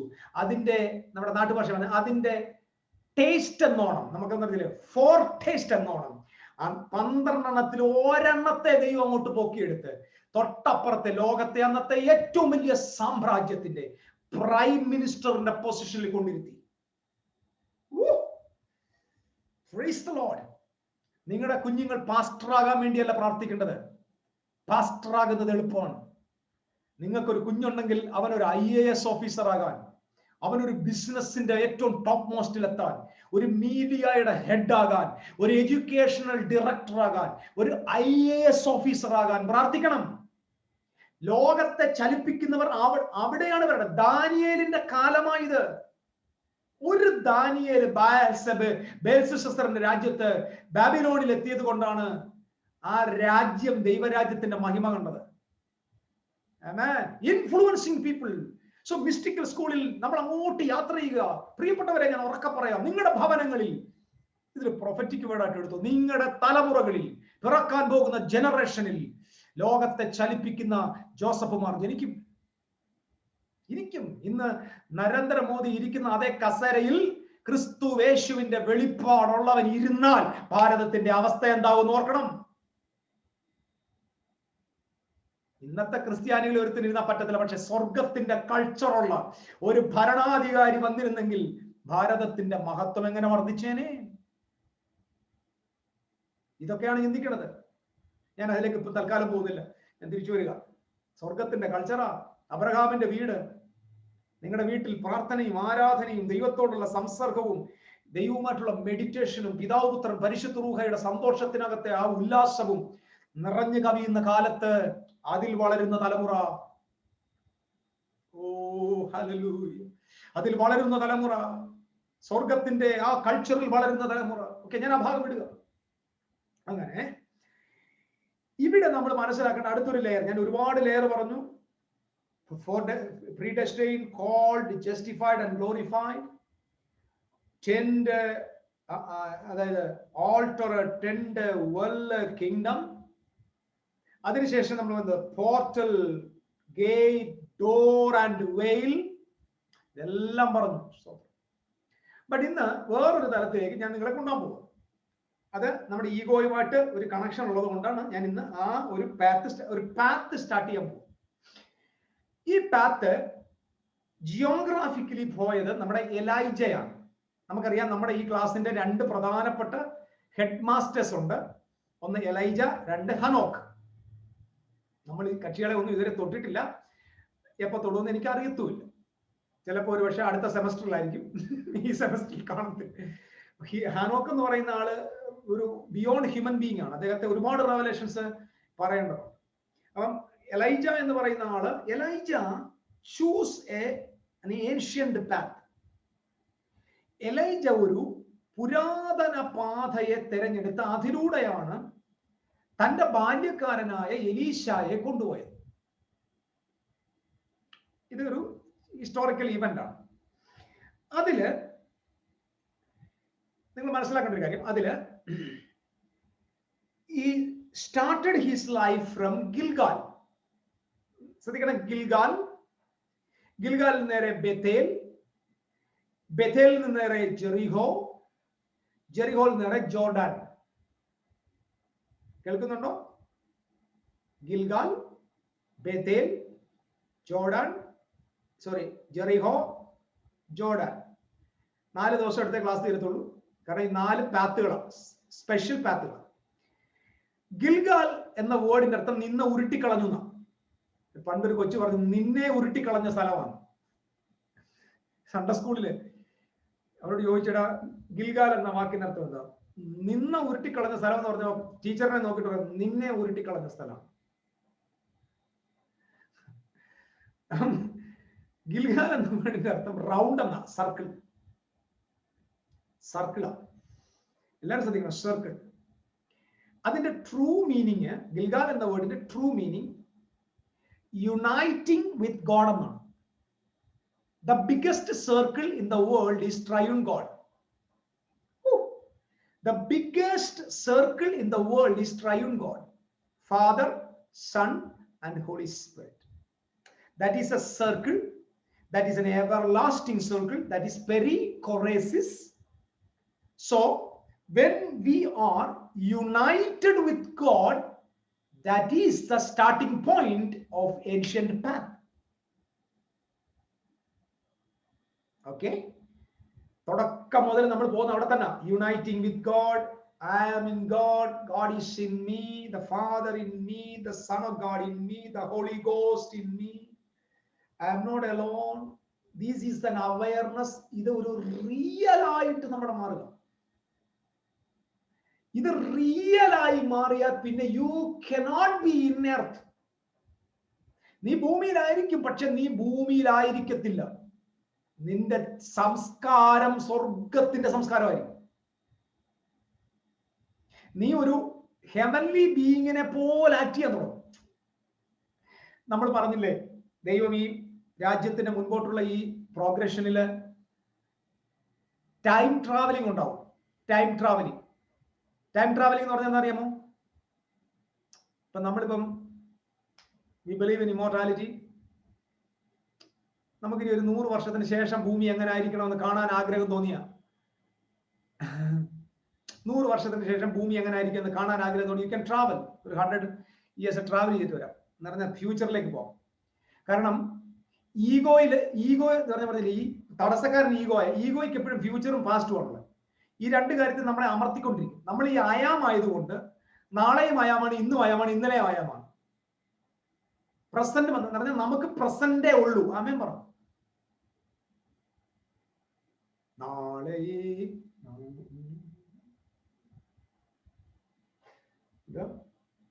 നാളെ കുറിച്ചുള്ള വ്യാകുലം നാളെ അങ്ങനെ ചിന്തിക്കേണ്ട. നിങ്ങൾക്ക് നാളെ ഒന്നുമില്ല. എല്ലാവരും ഹാപ്പി ആയോ? നിങ്ങൾക്ക് നാളെ ഇല്ല. നിങ്ങൾക്ക് നാളെ ഉണ്ടെങ്കിൽ നിങ്ങൾ ഈഗോയിലാണ്. നിങ്ങൾ ആ പഴത്തിന്റെ ചോട്ടിലാണ്. നിങ്ങളെ പഴത്തിന്റെ ചോട്ടിൽ കെട്ടിയിട്ടിരിക്കുക പശുക്കുട്ടിയായിട്ട്. ഏതാ നന്മതിന്മയുടെ പഴം, അത് നിന്നുകൊണ്ടിരിക്കുക. നിങ്ങൾക്ക് നാളെ ഇല്ല, നിങ്ങൾക്ക് ഇന്നലെ ഇല്ല. എന്റെ പ്രിയപ്പെട്ടവർ, ഇന്നലെ എന്ന് പറഞ്ഞാൽ ഇല്ലെങ്കിൽ നിങ്ങൾ എന്ത് ഹാപ്പിയായി നോക്കിയേ. ഇന്നലെ എന്നൊരു സാധനം ഡിലീറ്റ് ആയി കഴിഞ്ഞാൽ നിങ്ങൾക്ക് എന്ത് സന്തോഷമായിട്ടിരിക്കുക. നിങ്ങൾക്ക് ഈ സന്തോഷവും സങ്കടവും പ്രശ്നവും ഒക്കെ വരുന്നതല്ലേ ഇന്നലെ കാരണമല്ലേ? നിങ്ങളുടെ എല്ലാം പ്രശ്നത്തിന്റെ കാരണം എന്താ? ഈ പ്രപഞ്ചത്തിലുള്ള മുഴുവൻ കഷ്ടതയുടെയും കാരണം ഇന്നലെയാണ്. ഇന്നലെ എന്നൊരു സാധനം അങ്ങ് ഡിലീറ്റ് ചെയ്ത് കളഞ്ഞു നോക്ക്, പിന്നെ കഷ്ടത എവിടെ നിന്ന് വരും? ഞാൻ വിഷയത്തിലേക്ക് ടൈം ട്രാവൽ എന്ന് പറഞ്ഞത്. അപ്പം ഇഫ് ഐ ആം പ്രസന്റ്, ഞാൻ അപ്പം ഗോഡ് ഈസ് എപ്പോഴും ഐ ആം ആണ്. ഗോഡ് ഐ ആം ആയതുകൊണ്ട് I am in that I am. I am in that I am. He is the big I am the small I am. The small I am and big I am become a very big I am. വല്ലോ മനസ്സിലായോ? I am പിടിയിട്ടില്ലേ? I am എന്ന് മനസ്സിലായി. അതായത് നമ്മൾ പറഞ്ഞില്ലേ നാളെ, നമുക്ക് നാളെ, ദൈവത്തിന് നാളെ ഇല്ല. നമ്മൾ പറഞ്ഞത് നാളെ കാണാം. അപ്പൊ ഞാനിപ്പോ യോഗ നാളെ വൈകിട്ട് കാണാമെന്ന് പറഞ്ഞിട്ടാണ് നമ്മൾ നിർത്തുന്നത്. പക്ഷേ ദൈവത്തിന് ഒരിക്കലും ദൈവം നാളെ കാണാന്ന് പറയത്തില്ല. നാളെ ദൈവത്തെ വന്ന് കാണത്തേ ഉള്ളൂ. ദൈവം നാളെ കാണുകയല്ല, ദൈവം നാളെ ഉണ്ടാവുമെന്നല്ല, നാളെ ദൈവത്തിൽ ഉണ്ടാവുമെന്ന്. ആമേൻ. എന്ന് പറഞ്ഞാൽ നിങ്ങളുടെ ഫ്യൂച്ചർ നിങ്ങൾ അങ്ങോട്ട് പോയി നിങ്ങൾ ഫേസ് ചെയ്യാൻ പോകല്ല. കമോൺ, നിങ്ങളുടെ ഫ്യൂച്ചർ നിങ്ങളെ വന്ന് കണ്ട് നിങ്ങളെ ഫേസ് ചെയ്യാൻ പോകും. Because you are living in God. അതുകൊണ്ടാണ് കർത്താവ് പറയുന്നത് നാളെയെ കുറിച്ച് വിചാരപ്പെടേണ്ട, നാളത്തെ ദിവസം തന്നെ കുറിച്ച് വിചാരപ്പെട്ടോളും. വായിച്ചതിന്റെ അർത്ഥം എന്തായാലും പിടിയിട്ടിട്ടുണ്ടോ? നാളത്തെ ദിവസം. ഇപ്പൊ നാളെ സൺഡേ ആണ്. സൺഡേ കുറിച്ച് നിരാശപ്പെടുന്നുണ്ട്. സൺഡേയെ കുറിച്ച് വിചാരമുണ്ട്. സൺഡേയെ കുറിച്ച് നീ മണ്ടനായിട്ട് വിചാരപ്പെടണ്ട. നാളത്തെ ദിവസം നാളെയെ കുറിച്ച് വിചാരപ്പെടും. നീ നാളെയെ കുറിച്ച് വിചാരപ്പെടും. കാരണം നീ നാളെ ഒന്നും നിനക്കില്ല. നാളെ നിന്നെ വന്ന് കാണത്തേ ഉള്ളൂ. കാരണം നിന്റെ അകത്തിരിക്കുന്ന നാളെ എറ്റേണൽ ബീങ് ആണ്. ഒരു ആമേൻ, you are an eternal being. ഇതിന്റെയൊക്കെ അർത്ഥം എന്താണ്? ഒരു നിത്യനായ ഒരാൾ നിന്റെ അകത്തുണ്ടെങ്കിൽ നീ പിന്നെ ആരാണ്? നീ നിത്യനല്ലേ?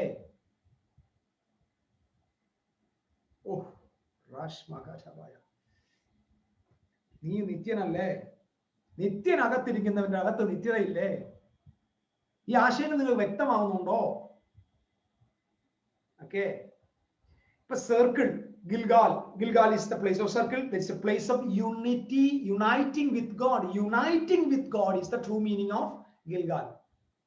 അവിടെയാണ് നമുക്ക് മനസ്സിലാകുന്നത്. ഈ നമുക്കറിയാം ആദ്യത്തെ ട്രാൻസ്ഫോർമേഷൻ സംഭവിച്ചത് അവിടെ വെച്ച.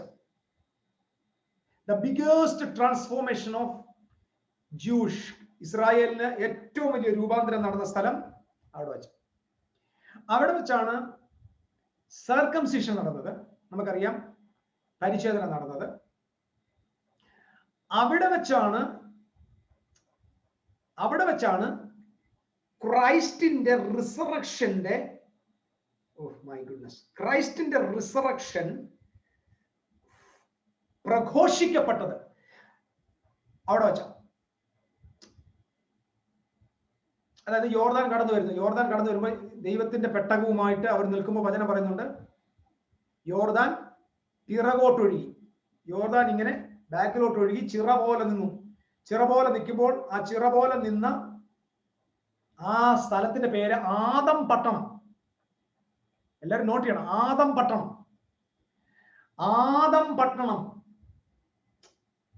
നിങ്ങൾക്കറിയാമോ, യേശു ക്രിസ്തു ഈ പുരോഹിതന്മാരുടെ കാൽ ഉറച്ചു നിന്ന യോർദാൻ, ആ യോർദാനെ വിഭജിച്ച ആ സ്ഥലം, അവിടെയാണ് യോഹന്നാൻ സ്നാനപ്പെടുത്തുന്നത്.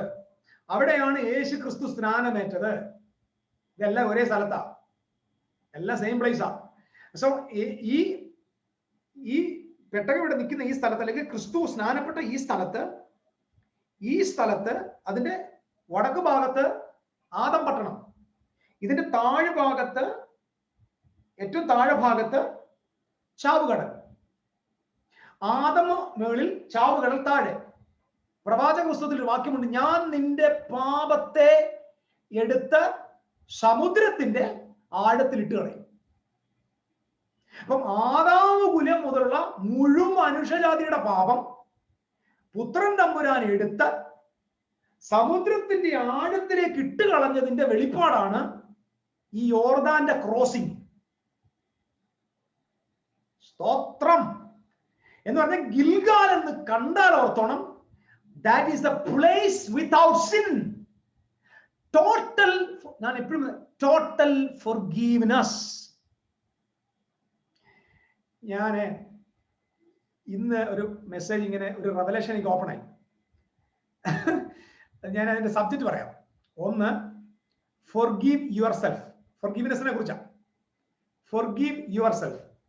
2, forgive others. 3, forgive the world. 4, forgive God. ആദ്യമായിട്ടായിരിക്കും എന്റെ പ്രസംഗം കേൾക്കുന്നത്. നമുക്ക് ദൈവത്തോട് ക്ഷമിക്കാം. അങ്ങനൊന്നുണ്ടോ? സത്യം പറയാം, നമ്മൾ ആദ്യം ക്ഷമിക്കേണ്ടത് ദൈവത്തോടാണ്. ഇത് ഞാനൊരു സീരീസ് പഠനം എടുക്കാം, വളരെ ബ്യൂട്ടിഫുൾ ആണ്, ഭയങ്കര റെവലേഷനാണ്. ദൈവത്തോട് ക്ഷമിക്കണം. കാരണം എന്ത് കുന്ത്രാണ് സംഭവിച്ചാലും, എന്ത് കോടാലി ഉണ്ടായാലും ആരുടെ തലയിലായിട്ടേക്കുന്നത്? പറ, നമുക്ക് ആരോടാ വൈരാഗ്യം? സത്യം പറ. പരീക്ഷ തോറ്റാലും ഉടനെ മുട്ടും, എന്നാലും എന്റെ ദൈവമേ നീ എന്നെ കൈവിട്ടതെന്ത്? പരീക്ഷയ്ക്ക് പഠിക്കാതെ അവിടെ കിടന്ന് ഉറങ്ങിയിട്ട് ദൈവത്തോട് പറയും നീ എന്നെ കൈവിട്ട. അപ്പൊ ദൈവത്തിന്റെ തലയിലായി. സത്യമല്ലേ? കാല് തെറ്റി വീണ പറയും ദൈവമേ. ഭർത്താവ് മരിച്ചു, അല്ലെങ്കിൽ വീട്ടിലാരും മരിച്ചു, ഉടനെ നെഞ്ചത്ത് അടിച്ചിട്ട് പറയും യോ എന്നാലും എന്റെ ദൈവമേ നീ അങ്ങ് എടുത്തല്ലോ, നീ എല്ലാ പഴിയും 800 കോടി ജനം ആരെ തെറി പറഞ്ഞോണ്ടിരിക്കുക? ഏറ്റവും കൂടുതൽ തെറി കേൾക്കുന്ന ആരാ? സത്യം പറ. നീ ആദ്യം പോയി ദൈവത്തോട് സോറി പറ, ദൈവമേ നിന്നോട് ഞാൻ ക്ഷമിച്ചിരിക്കുന്നു. ദൈവത്തോട് ക്ഷമിക്കും. നീ നിന്റെ മനസാക്ഷിയിൽ ശത്രുത വെച്ചേക്കുക ദൈവത്തോട്. അത് ഞാൻ വേറെ സബ്ജക്റ്റ് ഞാൻ പിന്നെ പഠിപ്പിക്കാം. 4 forgiveness ആ വേണ്ടത്. forgive yourself, forgive others, forgive the world, forgive God. ദൈവമേ ഇത് ആരോടും പറയരുത് ഇല്ലേ? യായിറോസിന്റെ വീടിനകത്ത് യേശു അത്ഭുതം ചെയ്തിട്ട് ശിഷ്യന്മാരോട് പറഞ്ഞു ആരോടും പറയരുത്. അതുപോലെ ഞാൻ പറഞ്ഞു ആരോടും പറയരുത്. ഉമ്മാര് കേട്ടാ പറയും ഇത് മഹാദുരുപദേശമാണ്. ദൈവത്തോട് ക്ഷമിക്കാൻ നീ ആരാടാ എന്നൊക്കെ ആയിരിക്കും. നമ്മൾ എന്താ പറഞ്ഞത് നീ ആൾക്ക് മനസ്സിലായിട്ടില്ല. അതുകൊണ്ട് ഈ മുത്തുകൾ എടുത്ത് നമ്മൾ മിസ്റ്റർ പന്നിയുടെ മുമ്പിൽ ഇട്ട് കൊടുക്കണം. എന്നെ രക്ഷിക്കാം, കാരണം എനിക്ക് ഇഷ്ടംപോലെ കുത്തു കിട്ടിയിട്ടുണ്ട്. അതുകൊണ്ടാണ് ഇത് നമ്മുടെ ഇന്നർ കോറിലുള്ള നമ്മുടെ കുടുംബകാരിയാണ്. അതുകൊണ്ട് ആ കാര്യം നമുക്ക് പിന്നെ സംസാരിക്കാം. ഫോർഗീവ്നെസിന്റെ ഒരു സീരീസ് ഞാൻ എടുക്കുന്നുണ്ട്. ഇത് റെഗുലർ ക്ലാസ് അല്ല, അല്ലാതൊരു ക്ലാസ് എടുക്കാം. ഫോർഗീവ്നെസ് എന്ന് പറഞ്ഞൊരു ക്ലാസ് അല്ലാതെ തന്നെ എടുക്കാം. അത് നമുക്ക് പ്രയോജനമാകുമെന്ന് ഞാൻ വിശ്വസിക്കുന്നു. ശരി, അപ്പൊ ഇവിടെ ഗിൽഗാലിൽ എന്താ സംഭവിച്ചത് മനസ്സിലായോ? യോർദാൻ ക്രോസ് ചെയ്തപ്പോൾ ആദം പട്ടണം മുതൽ ചാവുകടൽ വരെ ഇത് ഒരു പിക്ചറാണ്. ആദാം മുതലുള്ള സകലയുടെ പാപവും എവിടെയാണ് കൊണ്ടിട്ടേക്കുന്നത്? ഈ സമുദ്രത്തിന്റെ ആഴത്തിലേക്ക് ഇട്ടുകളെ. അപ്പം ഇത് കഴിഞ്ഞിട്ട് ക്രോസ് ചെയ്ത് അപ്പുറത്ത് വരുന്നവൻ 100% ആണ് ഫോർഗീവൺ ആണ്. ആമേൻ.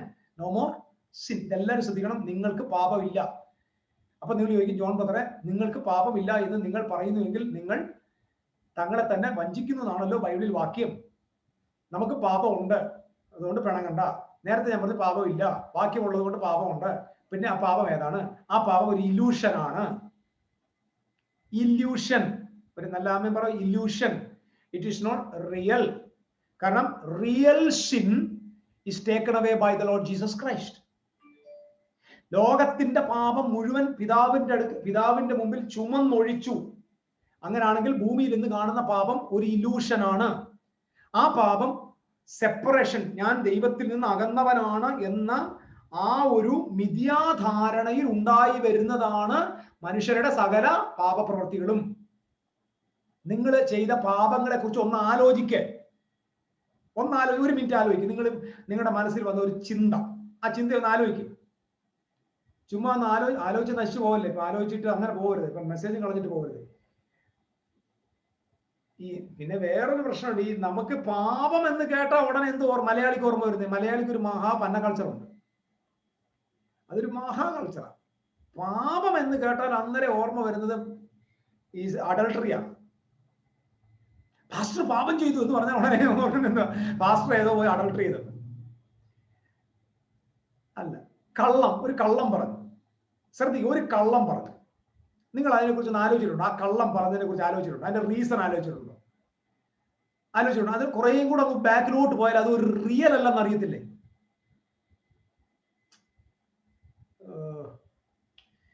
ഞാനിപ്പോ മൈൻഡ് ക്ലാസ് എടുക്കണം. നിങ്ങൾ ചെയ്ത ഒരു തെറ്റ്, ആ തെറ്റിനെ കുറിച്ച് ഒന്ന് ആലോചിച്ച് നോക്കുമ്പോൾ നിങ്ങൾക്ക് അത് മനസ്സിലാവും. അത് വെറും ഒരു ശൂന്യതയാണെന്ന് മനസ്സിലാവും. അയ്യോ, ഒരു അറിവുകേടാന്ന് മനസ്സിലാവും അല്ലേ? ഒരു അറിവുകേടാണെന്ന് തോന്നത്തില്ലേ? ആ അറിവുകേട് അത് ഇലൂഷനാണ്, അതൊരു വഞ്ചനയാണ്. അതുകൂടെ ബൈബിളിൽ പറയുന്ന പാപത്തിന്റെ വഞ്ചന, വഞ്ചിക്കുന്നത് ഒരിക്കലും റിയൽ കാണിച്ചല്ല. സഹോദരന്മാർ ശ്രദ്ധിക്കണം, റിയൽ കാണിച്ച് ആരെയും വഞ്ചിക്കാൻ പറ്റില്ല. ഡ്യൂപ്ലിക്കേറ്റ്, അൺറിയൽ കാണിച്ചിട്ടേ വഞ്ചിക്കും. പാപം വഞ്ചനയാണ്. ഓ റാബ ശമനധിയാര. ദാറ്റ് മീൻസ് പാപം ഒരിക്കലും റിയൽ അല്ല. പാപം ഒരു വഞ്ചനയാണ്. പാപം ഒരു അൺറിയൽ ആണ്. പാപം ഒരു ഇല്യൂഷനാണ്. പാപം ഒരു ഇൻസാനിറ്റിയുടെ പ്രൊഡക്റ്റാണ്. ഹല്ലേലൂയ. അപ്പൊ ഗിൽഗാലിലേക്ക് അവൻ വരിക. Gilgal is the place of unity of God. So ancient യാത്ര തുടങ്ങുക. അപ്പം അദ്ദേഹത്തിന് അറിയാം ഇത് ആരംഭിക്കേണ്ടത് യുണൈറ്റഡ് വിത്ത് ഗോഡ്. അബ്രഹാം ആരംഭിച്ച എവിടെയാ? ഷെഖേം. ഷെഖേം എന്ന വാടിന്റെ അർത്ഥം എന്താ? ഷോൾഡറിൽ ഭാരം ചുമക്കുക. Burden the shoulder. ആരാ ബോർഡൻ ദ ഷോൾഡർ? കാൽവറി കുരിശിലേക്ക് ഭാരം ചുമന്നു പോയ മിശിഹായുടെ ദർശനമാണ് ഷെഖേം. ഷെഖേമിൽ ആ ക്രൂസിൽ എന്താ സംഭവിച്ചത്? ക്രൂസിൽ മനുഷ്യജാതിയും ദൈവവും ഒന്നായി മാറിയില്ലേ? യൂണിറ്റി അല്ലേ? അതല്ലേ ദൈവത്തിന്റെ ഒറിജിനൽ ഇടം? അബ്രഹാമിന്റെ ജീവിതം തുടങ്ങിയത് അവിടെയാണ്. ഞാൻ പറഞ്ഞല്ലോ, ചിന്തിക്കുക, ഏൻഷ്യന്റ് പാത്ത്, പുരാതന പാത ദൈവവുമായുള്ള യൂണിറ്റിയിൽ ആരംഭിക്കുകയാണ്. എലിയാവിന് മനസ്സിലായി, എന്റെ പുറകിൽ വരുന്ന എലീശായ്ക്ക് എന്തെങ്കിലും ഒന്ന് കൈവശപ്പെടുത്തണമെങ്കിൽ ഈ വഴിയിലൂടെ പോയേ പറ്റത്തുള്ളൂ. ഇൻഹെറിറ്റൻസിനെ കൈവശപ്പെടുത്താൻ താല്പര്യപ്പെടുന്നവരോട് പരിശുദ്ധാത്മാവ് ഈ സന്ധ്യയിൽ സംസാരിച്ചുകൊണ്ടിരിക്കുകയാ. തെരഞ്ഞെടുത്തോ ഈ പാത. ഒടുവിൽ കരങ്ങളിൽ ഈ തലമുറ കണ്ടിട്ടില്ലാത്തൊരു പുതപ്പ് കാണും. ഒരു മാൻഡിൽ നിനക്ക് നേരെ പറന്നിറങ്ങും. Oh Jesus. ഈ പാതയുടെ ഒടുവിൽ നിരാശയുടെ മുഖംമൂടിയും ഇട്ടല്ല നീ മടങ്ങാൻ പോകുന്നത്. നിന്നെ ആക്ഷേപം പറഞ്ഞ് നീ പോടാ, നീ നിന്റെ തലക്കിൽ നിന്ന് നിന്റെ പ്രവാചകനെ ദൈവം എടുക്കണ്ടാന്ന് പരിഹസിച്ച് നിന്ദിച്ച് അബദ്ധം പറഞ്ഞ് നിരാശപ്പെടുത്തിയ ഒരു തലമുറയുടെ മുമ്പിൽ ഇന്ന് പുരാതന പാത തെരഞ്ഞെടുക്കുന്നവരോട് ഞാൻ പറയാം, നിനക്കൊരു മടങ്ങി വരവുണ്ട്. ഉറക്കെ പറയാ, നിനക്കൊരു മടങ്ങി വരവുണ്ട്. അതൊരു വരവായിരിക്കും. ഓ ജീസസ്, അതൊരു മടങ്ങി വരവാ. തലമുറകൾ കാണുന്ന നിലയിൽ ഒരു മടങ്ങി വരവുണ്ട്. നിങ്ങൾക്ക് ആർക്കും ഇത് വേണ്ടെങ്കിൽ ഞാൻ ഇത് എന്നോട് തന്നെ പ്രസംഗിക്കുക. I am preaching for myself. ഒരു മടങ്ങി വരവുണ്ട്. ഗിൽഗാൽ. ശരി, ഞാനിപ്പോ അതിൽ യുണൈറ്റിംഗ് ഗോഡ് കുറച്ചും കൂടെ നമുക്ക് ഡീറ്റെയിൽ ആയിട്ട് അങ്ങോട്ട് പോകാം. അവിടെയാണ് ട്രാൻസ്ഫോർമേഷൻ നടന്നത്. എന്താ ട്രാൻസ്ഫോർമേഷൻ നടന്നത്? ഈ പോർട്ടലിലൂടെ ഈ സാധാരണക്കാരായ ഇസ്രായേൽ മക്കള് ജസ്റ്റ് ഒന്ന് ക്രോസ് ചെയ്തപ്പോഴത്തേക്ക് അവരാരായി മാറി? ഈ പോർട്ടലിന്റെ കീഴില് ഇവര് സൈന്യമായി രൂപാന്തരപ്പെട്ടു. ആമേ, നിങ്ങൾ മനസ്സിലാക്കണം. സൈന്യം വെറും ഗോലി കളിച്ചുകൊണ്ട് നടക്കുന്ന പിള്ളേരാ. മണലിൽ ഗോലിയും കളിച്ച്, ക്രിക്കറ്റും കളിച്ച്, കുഴിപ്പന്തും കളിച്ച്, ഫുട്ബോളും കളിച്ച് നടന്ന ചെറുക്കന്മാര്. അവന്മാര് കണ്ട ഈ യോർദാൻ ജസ്റ്റ് ഒന്ന് ക്രോസ് ചെയ്തപ്പോ, യോർദാൻ കടക്കുക എന്ന് പറഞ്ഞാൽ മരണ പുനരുത്ഥാനത്തിന്റെ പ്രതീകമല്ലേ? മരണം കടക്കുക എന്നല്ലേ? മരണം കടന്ന പിന്നെ റിസറക്ഷൻ അല്ലേ? ഇതിനപ്പുറത്തോട്ട് കടന്നപ്പോഴത്തേന് ഗോലി കളിച്ചവന്റെ കൈ വാളായി. സ്തോത്രം. ഇടത കൈ പരിചയായി. ആകാശം മുട്ട നിൽക്കുന്ന ഉന്നതന്മാർ, വലിയ വലിയ മല്ലന്മാരുടെ നാട് പിടിക്കാൻ, അവരുടെ കോട്ടകളും കൊത്തളങ്ങളും തകർക്കാൻ, അവരുടെ രാജ്യത്തെ പിടിച്ചടക്കാൻ, അവരുടെ സംസ്കാരത്തെ പിടിച്ചടക്കാൻ ഈ ജനറേഷൻ ഒരു സൈന്യമായി രൂപാന്തരപ്പെട്ടു. Praise the Lord. ഗിൽഗാലിൽ വന്നു നിൽക്കുന്ന ജനം സാമാന്യ ജനമല്ല. ഗിൽഗാലിൽ വന്ന് നിൽക്കുന്ന ജനം സൈന്യങ്ങളുടെ ദൈവമഹാ. ഞാനത് ഓർമ്മയുണ്ടോ നിങ്ങൾക്ക്? ഞാൻ പറഞ്ഞത് കുറെ ദിവസങ്ങൾക്ക് മുമ്പ് ബൈബിളിൽ ആദ്യമായി ദൈവം വെളിപ്പെട്ടിട്ട് ജോഷുവ ചോദിക്കുന്നു, നീ ആരാ? നീ ദൈവപക്ഷത്താണോ ശത്രുപക്ഷത്താണോ? ആദ്യമായിട്ട് അത്യുന്നതനൊരു പദം പറഞ്ഞു, ഞാൻ സൈന്യങ്ങളുടെ ദൈവമായ യഹോവയുടെ സേനാധിപനാകുന്നു പറഞ്ഞാൽ ഇന്നലെ വരെ ഇസ്രായേലിന്റെ ദൈവം ഇപ്പൊ സൈന്യങ്ങളുടെ ദൈവമായി മാറി. ഓ, രൂപാന്തരം, ട്രാൻസ്ഫോർമേഷൻ, റാഡിക്കൽ ചേഞ്ചസ് നടക്കുക.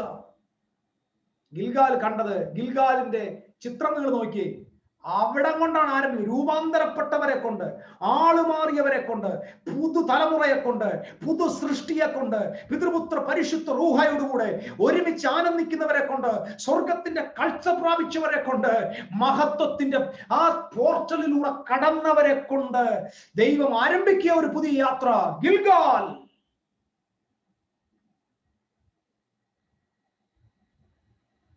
നമുക്ക് സഹതാപത്തിന് വേണ്ടി നിന്ന ഉരുട്ടിക്കളഞ്ഞോ, നിന്ന മാറ്റിവെക്ക്, എന്നും കണ്ണീരും കഷ്ടതയുടെയും കഥ നിർത്ത്.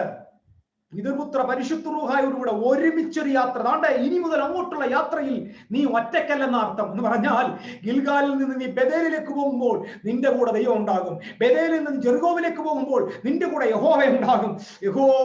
ജെറിക്കോവിൽ നിന്ന് യോർദാൻ കടക്കുമ്പോഴും ദൈവം നിന്റെ കൂടെ ഉണ്ടാകും. കാരണം നീ ഈ പാതയിൽ തെരഞ്ഞെടുത്തത് ദൈവത്തോട് കൂടെയുള്ള ഒരു യാത്രയാണ്.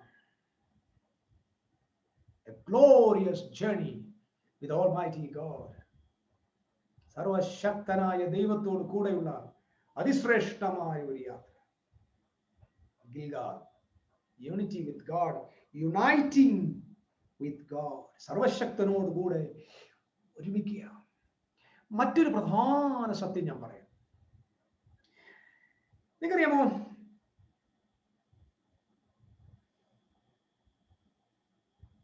പുരോഹിതന്മാരുടെ കാലുകൾ ഉറച്ചു നിന്ന സ്ഥലത്ത് നിന്ന്, അല്ല യോർദാന്റെ നടുവിൽ നിന്ന് 12 കല്ലുകൾ അവർ എടുത്തത്. 12 സ്റ്റോൺസ്. എനിക്ക് ഈ 12 സ്റ്റോണുകളെ കുറിച്ച് പഠിപ്പിക്കാൻ ആഗ്രഹമുണ്ട് കേട്ടോ. ഞാൻ അതിലേക്ക് പോയാൽ അത് വേറൊരു ട്രൂത്താ, ഞാൻ പോകുന്നില്ല. മിസ്റ്റിക്കൽ സ്കൂൾ പഠിച്ചപ്പോൾ ഞാൻ കർത്താവിനോട് പറഞ്ഞു, ഈ മിസ്റ്റിക്കൽ സ്കൂളിനകത്ത് ഏൻഷ്യന്റ് എബ്രായ വാക്കുകളെ കുറിച്ച് പഠിപ്പിക്കാൻ ആഗ്രഹിച്ചു. ഞാൻ കുറച്ച് മുംബൈക്ക് ക്ലാസ് എടുത്തിട്ട് 6 വാക്ക് എടുത്തായിരുന്നു. പക്ഷെ മിസ്റ്റിക്കൽ സ്കൂളിലാണ് ആ വേർഡ് യാഹ്, യൂദ്, ഹേ, വാവ്, ഹേ എന്നുള്ള വാക്കുകളെ, ആലെ, ബേദ്, ഗിമേൽ, ദാലത്ത്, ഹേ, വാവുസ എന്ന് പറയുന്ന ഹീബ്രു വാക്കുകൾക്കകത്ത് നിങ്ങൾക്കറിയാം ഓരോ വേർഡിനകത്തും ബ്രീത്ത് ഉണ്ടെന്നറിയാം. ഓരോ വാക്കുകൾക്കകത്ത് ജീവൻ ഉണ്ടെന്നറിയാം. 99 വയസ്സുള്ള അബ്രഹാമിനും 90 വയസ്സുള്ള സാറായിക്കും 89 വയസ്സുള്ള സാറായിക്കും ജീവൻ കിട്ടിയത് എങ്ങനെയാണെന്നറിയോ? യൂത്ത് ഹേ വാവ് ഹേ എന്നത് യഹോവയുടെ നാമമാണ്. യഹോവ, യാഹുവേ, യൂത്ത് ഹേ വാവ് ഹേ. അതിൽ എത്ര ഹേ ഉണ്ട്? എല്ലാരും പറ. യൂത്ത് ഹേ വാവ് ഹേ. എത്ര ഹേ? 2 ഹേ. 1 ഹേ അബ്രഹാമിന് കൊടുത്തു. യഹോവ ഈ ഹേ എന്ന വേർഡ് നിങ്ങളൊന്ന് സംസാരിച്ചു നോക്കിയേ. ഹേ എന്ന് പറഞ്ഞാൽ ലൈഫ് വെളിയിൽ വരും.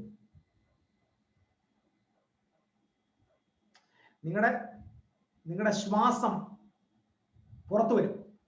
ഹേ, എയർ പുറത്തു വരും.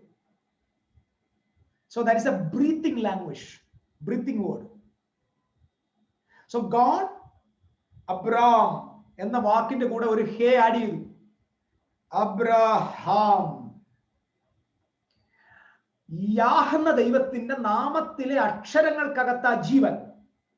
അബ്രഹാം എന്ന് കിട്ടിയ നിമിഷം അവന്റെ നിർജീവമായ ശരീരം പുനർജീവിക്കും. സ്തോത്രം. സാറായി എന്നായിരുന്നു അമ്മയുടെ പേര്. സാറായിക്ക് ഒരു ഹേ കൊടുത്തു. 2 പേർക്കും കൊടുത്തു ഓരോ ഹേ. 1 ഹേ അബ്രഹാമിന് കിട്ടി, അടുത്തത് സാറായിക്ക് കിട്ടി. സാറായി ഈ സാറായി എന്ന വാക്കിന്റെ അർത്ഥം അറിയുമോ? Dominated one. എല്ലാ സഹോദരിമാരും ശ്രദ്ധിച്ചോണം. സാറായി എന്ന വേർഡിന്റെ അർത്ഥം ഡോമിനേറ്റ് എന്ന് പറഞ്ഞാൽ അവളാണ് ഭരണം. കണ്ടിട്ടില്ലയോ? ഞാൻ എപ്പോഴും ഈ കഴിഞ്ഞ ദിവസം യൂബർട്ട് ഏഞ്ചൽ പറഞ്ഞൊരു വാചകമുണ്ട്.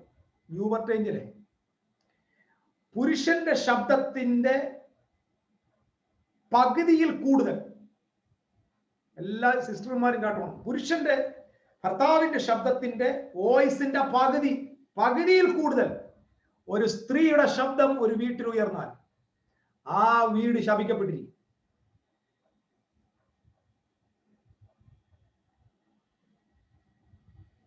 അടുത്ത 20 മിനിറ്റ് സ്വർഗത്തിൽ നിശബ്ദത, ഇവിടെ നിശബ്ദത, ലോകം മൊത്തം നിശബ്ദത. ഓരോരുത്തർ അവരുടെ വീട് ആലോചിച്ച് നോക്കുക. ഞാൻ ആലോചിച്ച് ഇങ്ങനെ കഷ്ടപ്പെട്ടിരിക്കുക. അതുകൊണ്ടാണ്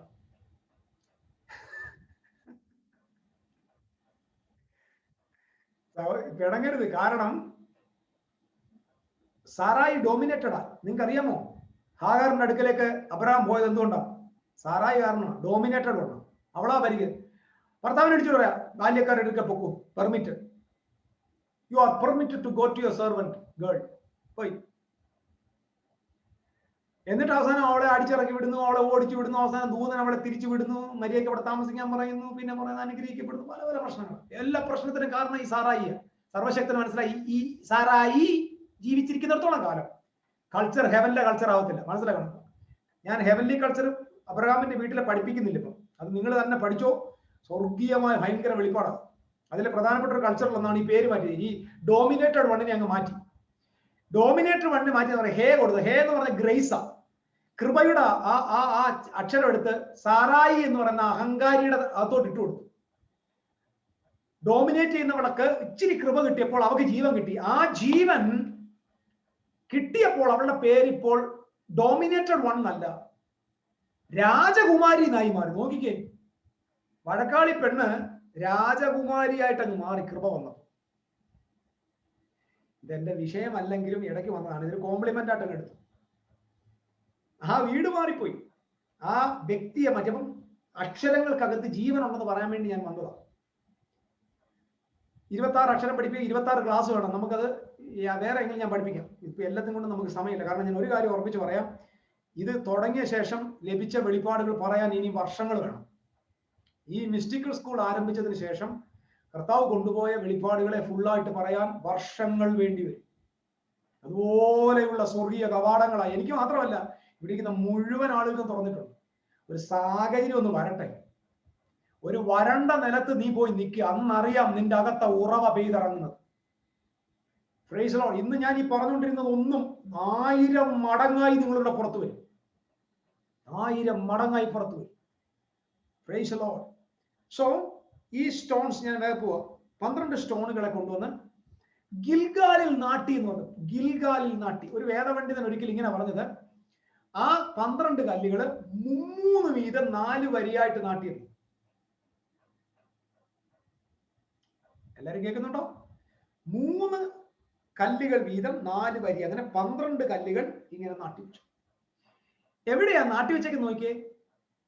യുണൈറ്റഡ് വിത്ത് ഗോഡ്, ദൈവവുമായി ഒരുമയിലായ ഗിൽഗാലിന്റെ മാറിടത്തിൽ 12 കല്ലുകൾ കൊണ്ട് നാട്ടുമ്പോ 12 ഗോത്രങ്ങളുടെ റെപ്രസെന്റേഷൻ ആണ് ഈ 12 കല്ലുകൾ. ഓക്കെ, അപ്പൊ ഇസ്രായേലിന്റെ 12 കല്ലുകൾ എന്തിനാ കൊണ്ട്, എവിടെ കൊണ്ട് നാട്ടി? ഗിൽഗാലിൽ നാട്ടി. ബെഥേലിലല്ല, ഗിൽഗാലിൽ നാട്ടി. കാരണം Gilgal is the place of unity, uniting God. സർവശക്തൻ പൗരോഹിത്യം തെരഞ്ഞെടുത്തപ്പോ മഹാപുരോഹിതനായ അഹ്റോനെ വിളിച്ചിട്ട് പറഞ്ഞു, നീ ഒരു മാർപ്പതക്കം ഉണ്ടാക്കണം. മാർപ്പതക്കം, നെഞ്ചിൽ, നിന്റെ മാറിടത്തിൽ നീ ഏഫോദ് ഉണ്ടാക്കണം. അതിൽ 12 കല്ലുകൾ.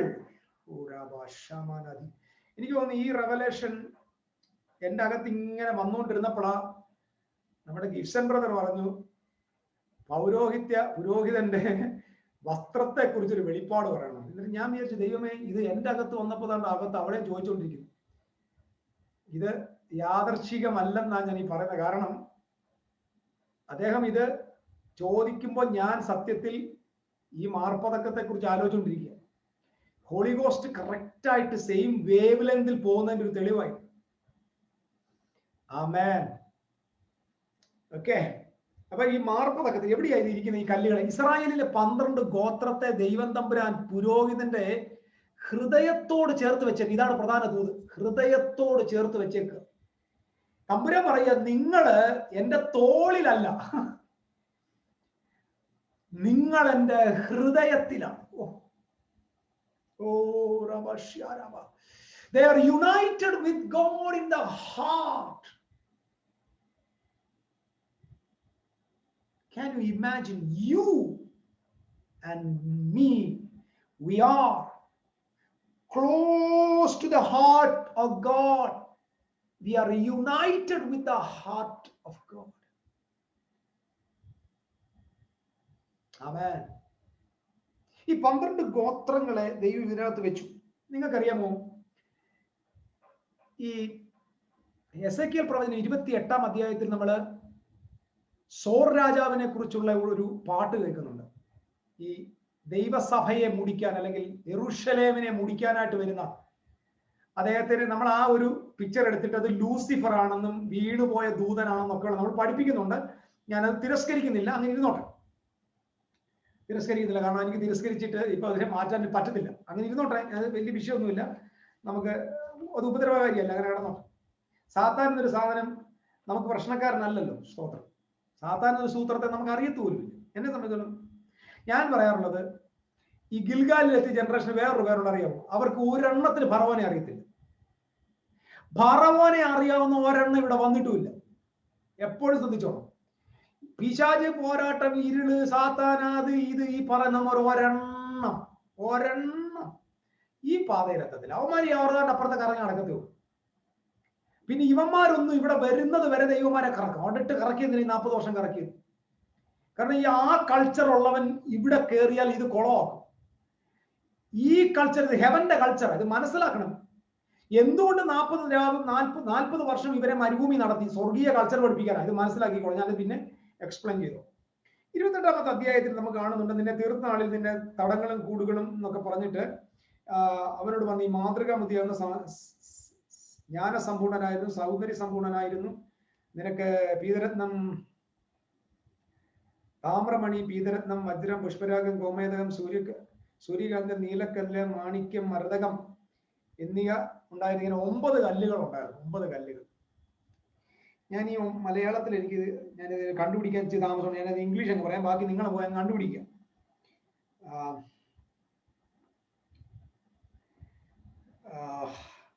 പുരോഹിതന്റെ മാറിടത്തില് 12 കല്ല്.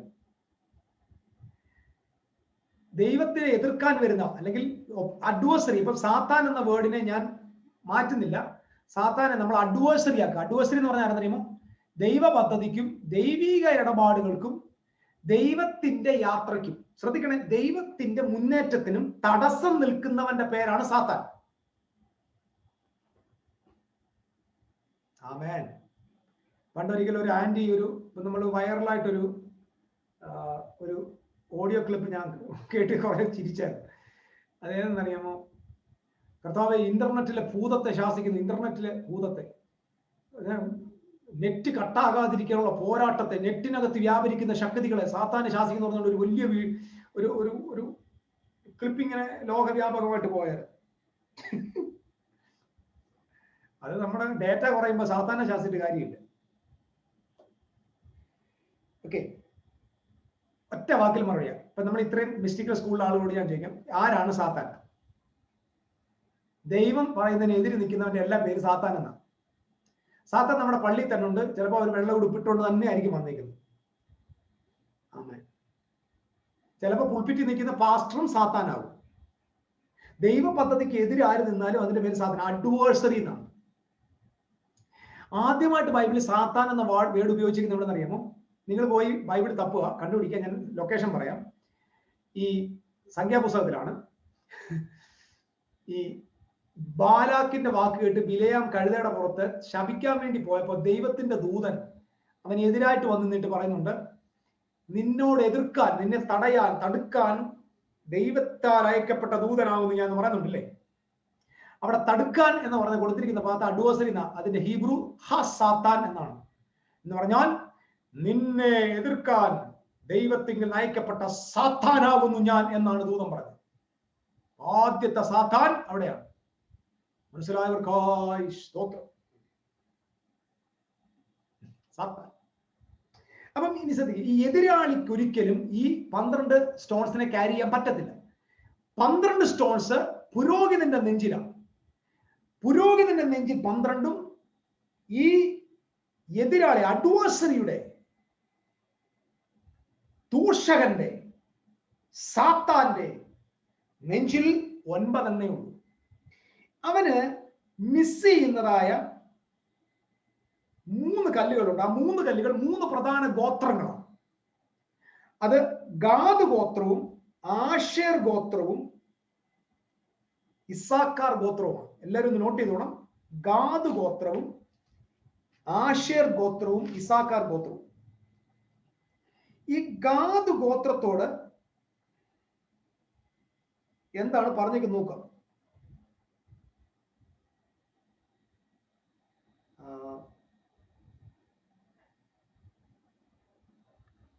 ഗാദോ,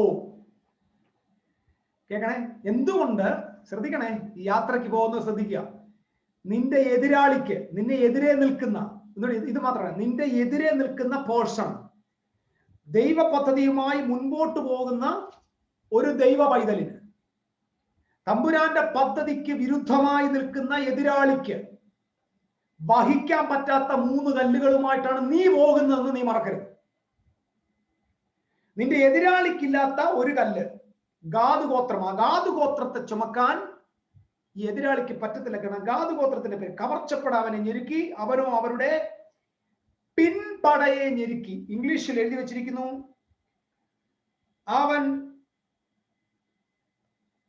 അതായത് കവർച്ചപ്പെട അവനെ ഞെരുക്കി എന്ന് പറഞ്ഞാൽ അവനോട് യുദ്ധം ചെയ്തു, പക്ഷേ ഒടുക്കം അവൻ ജയിച്ചു. Note the point.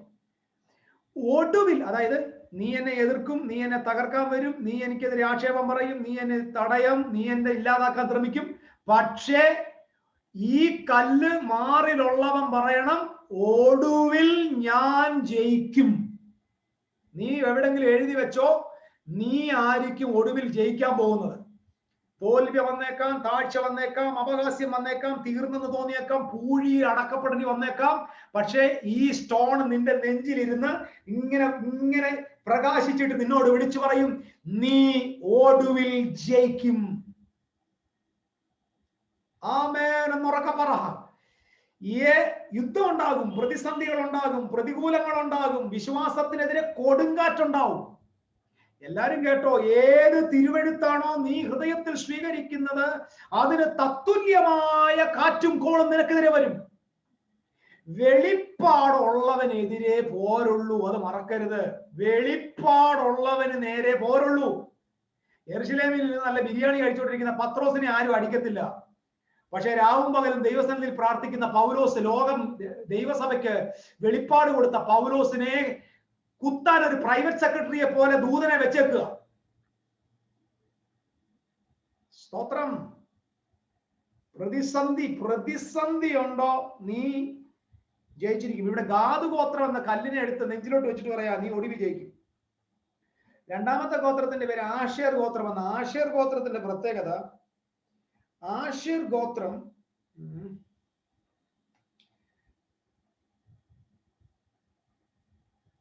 ആശേർ ഗോത്രത്തെ കുറിച്ച് പറയുന്നത് ഇങ്ങനെയാണ്.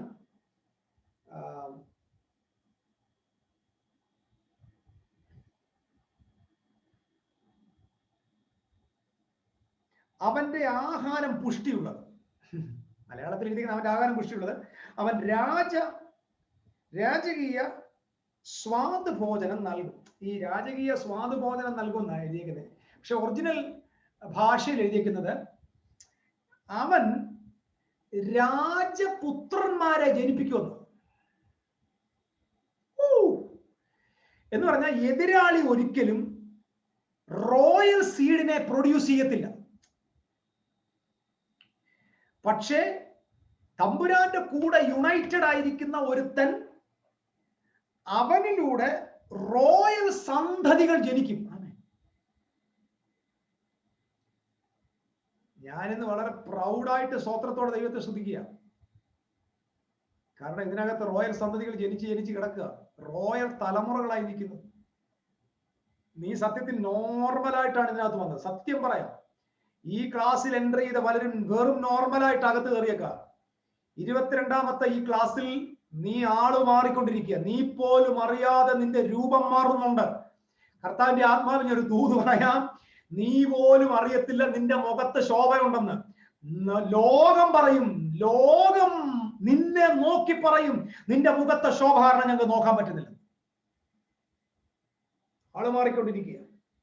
ആശേർ ഗോത്രത്തെ എതിരാളി ചുമക്കത്തില്ല, സാത്താൻ ചുമക്കത്തില്ല, പിശാചിന് ചുമക്കാൻ പറ്റില്ല, നിന്റെ ശത്രുവിന് ചുമക്കാൻ പറ്റില്ല, നിന്റെ ഈഗോയ്ക്ക് ചുമക്കാൻ പറ്റത്തില്ല. കാരണം എന്തെന്ന് ചോദിച്ചാൽ ആ ഗോത്രം വിളിച്ചു പറയും, we will produce royal seeds. രാജകീയ പുത്രന്മാരെ ജനിപ്പിക്കും. മൂന്നാമത്തെ ഗോത്രത്തിന്റെ പ്രതി ഇസ്സാഖാർ ഗോത്രം. ഇസ്സാഖാർ ഗോത്രത്തിനെ കുറിച്ച് ബൈബിൾ പറയുന്ന അസ്ഥിബലമുള്ള കഴുതവൻ തൊഴുത്തുകളുടെ മധ്യേ കിടക്കുന്ന വിശ്രാമം നല്ലതെന്നും ദേശമിമ്പമുള്ളതെന്നും കണ്ടവൻ ചുമടിന് ചുമല് കൊടുക്കുന്നു. ഓ, I love that word. He will carry burden. അവൻ ഭാരം ചുമക്കുന്നു. കഴുതയാ, പക്ഷെ ബേർഡനാ. ഒരു എതിരാളിയും ഭാരം ചുമക്കത്തില്ല. എതിരാളി നിനക്ക് ഭാരമാ, പക്ഷെ ദൈവം നിന്നെ അനേകരുടെ ഭാരം ചുമക്കുന്നവനാക്കി മാറ്റുക. എന്ന് പറഞ്ഞാൽ ഈ ഗോത്രത്തിന്റെ ഈ 3, അതായത് ഗാദ്, ആശേർ, ഇസ്സാഖാർ ഗോത്രം, ബാക്കി നിങ്ങൾ വിശദീകരിക്കാൻ ഞാൻ അർത്ഥം പറഞ്ഞതേ ഉള്ളൂ. ഈ 3 പ്രത്യേകത ഉള്ളവരെ എതിരാളി ക്യാരി ചെയ്ത് പറഞ്ഞാൽ നിന്റെ ഈഗോയ്ക്ക്, ലിസൺ, നിന്റെ ഈഗോയ്ക്ക് ഹോൾഡ് ചെയ്യാൻ പറ്റാത്ത 3 സവിശേഷത ഏത്? ഈഗോ എപ്പോഴും മരണം പ്രൊഡ്യൂസ് ചെയ്യും. പക്ഷെ ഈ സ്റ്റോൺ നിന്റെ അകത്തുണ്ടോ, if you are connected with that reality, you are going to produce royal seeds. You are going to produce death. You are going to produce royal seeds. Ego പറയും നീ തോറ്റുപോകും, പക്ഷെ നിന്റെ അകത്തിരിക്കുന്ന ഗാദ് വിളിച്ചു പറയും ഞാൻ തോറ്റതുപോലെ തോന്നും. നമ്മൾ കണ്ടിട്ടില്ലേ ക്രിക്കറ്റ് കളിക്കുമ്പോൾ? പണ്ട് എനിക്ക് ഭയങ്കര ഇഷ്ടമായിരുന്നു ക്രിക്കറ്റ്. റോബിൻ സിംഗ് എന്നൊക്കെ പറയുന്ന ആളുകൾ കളിച്ചിരുന്ന സമയത്ത് സ്ഥിരം ക്രിക്കറ്റ് കാണുമായിരുന്നു. റോബിൻ സിംഗിനെ അവസാനം ഇറക്കി വിടാറുണ്ടല്ലേ. തോറ്റു പോകുമെന്ന് തോന്നുമ്പോൾ ചില ആളുകൾ ഇങ്ങോട്ട് വരും, ഒരു 4 ഓവർ കൊണ്ട് അടിച്ച് ജയിക്കും. തോറ്റു എന്ന കളി ഒടുക്കം ജയിച്ചു. ഇതാണ് ഗാദ്. നീ തോറ്റു, തീർന്നു, ശത്രു ജയിച്ചു എന്ന് ശത്രുപാളയത്തിൽ ആരവമുണ്ടാകുന്ന നിമിഷം ഗാദ് എന്ന സ്റ്റോൺ ബ്രൈറ്റ് ആയിട്ട് ഇങ്ങനെ ശോഭിക്കാൻ തുടങ്ങിയിട്ട് ലോകത്തോട് പറയും ഒടുവിൽ ഞാൻ ജയിക്കും. ഹോളി സ്പിരിറ്റ് ഇത് നിങ്ങളുടെ ഹൃദയത്തിന്റെ അകത്തോട്ട് പതിപ്പിച്ചു വെച്ചേ.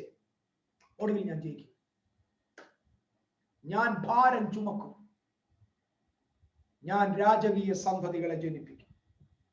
And this is the reality of Gilead. ശ്രദ്ധിക്കുക, അപ്പൊ ഗിലയാദിൽ, നിങ്ങൾ ഗിലയാദിൽ ഒരു പുരോഹിതന്റെ മാറിൽ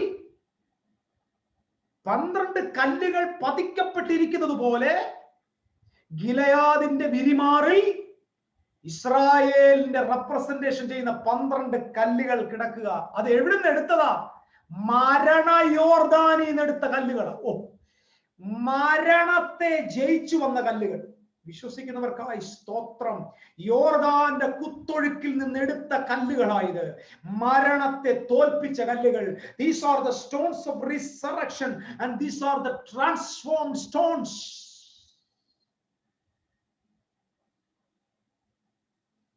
പരിശുദ്ധാത്മാവേ,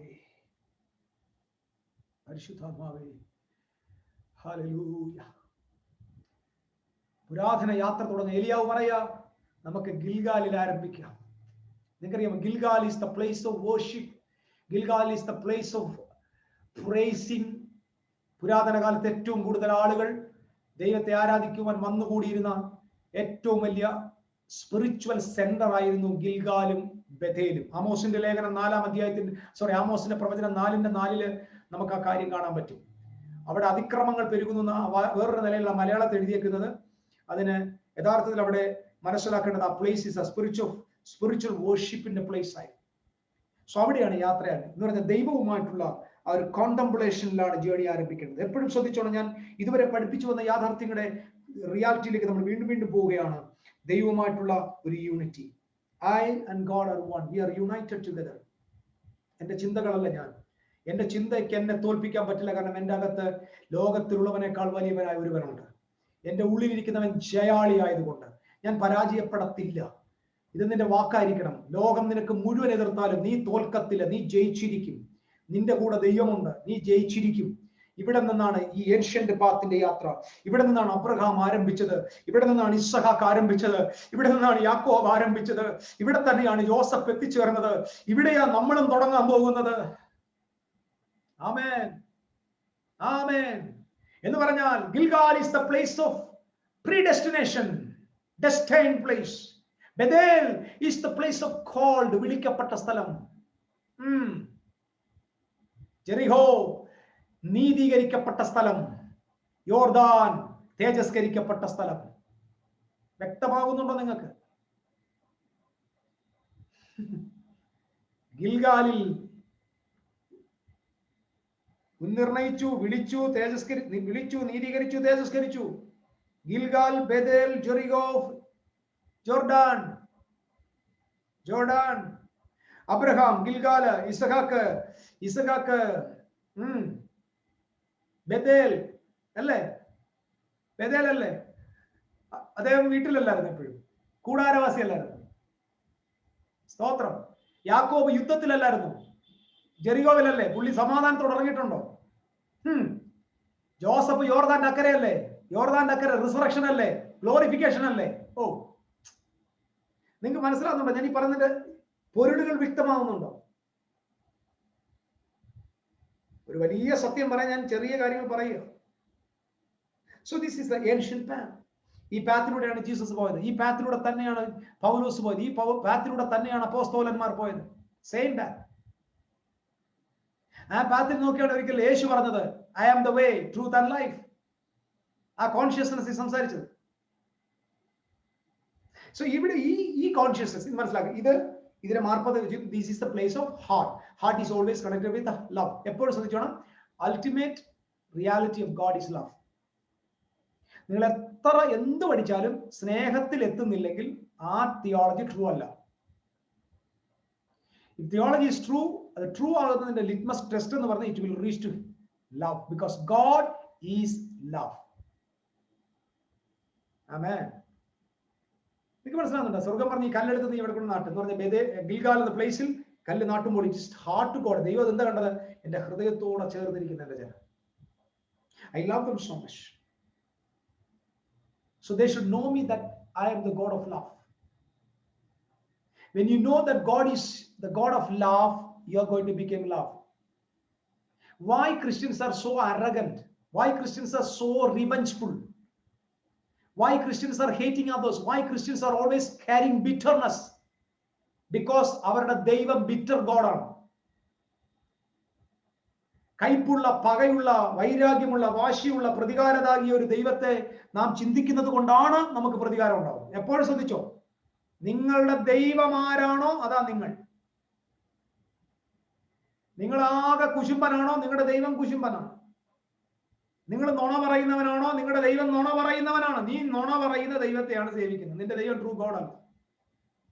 നീ പ്രതികാരദാഹിയാണോ, നിന്റെ ദൈവം വേറെ ഏതോ മതത്തിലെ പ്രതികാരദാഹിയായ ദൈവമാ, തലയോട്ടി പിടിച്ചുകൊണ്ട് നിൽക്കുന്ന ദൈവം.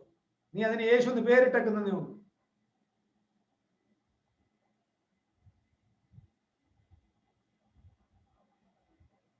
അപ്പൊ എല്ലാവർക്കും പിടികിട്ടിയോ? നമ്മുടെ സ്വഭാവം ഇസിക്കൽ ടു നമ്മുടെ ദൈവം. അടുത്തിരിക്കുന്നവരോടൊക്കെ നോക്കുക, അവന്റെയൊക്കെ സ്വഭാവം നോക്കിയത്. അപ്പൊ പാടുന്നത് യേശു എന്റെ ദൈവമാണ്, യഹോവ എന്റെ ദൈവം എന്നൊക്കെയാ പാടുന്നത്. പക്ഷെ കക്ഷിയുടെ ദൈവം വേറെ ഏതോ ദാഗോനോ പാനോ ഈ പല്ലും തേറ്റയൊക്കെ ഉള്ള നമ്മുടെ ഇവിടെ നിൽക്കുന്ന കണ്ടിട്ടില്ല. സാധനങ്ങൾ ഏതാണ്ടാ. എന്റെ പ്രിയപ്പെട്ടവരെ, നമ്മുടെ ദൈവം ആരാണോ ആ നേച്ചറെ വെളി വരത്തുള്ളൂ. അതുകൊണ്ടാണ് യേശു ക്രിസ്തു ലോകത്തിലേക്ക് വന്നിട്ട് പറഞ്ഞു, യേശുവിന്റെ കോൺഷ്യസ്നെസ് മറക്കരുത്. എന്താ യേശുവിന്റെ consciousness? What is the consciousness of Jesus? God is my Father. God is my Father. Is the consciousness of Jesus.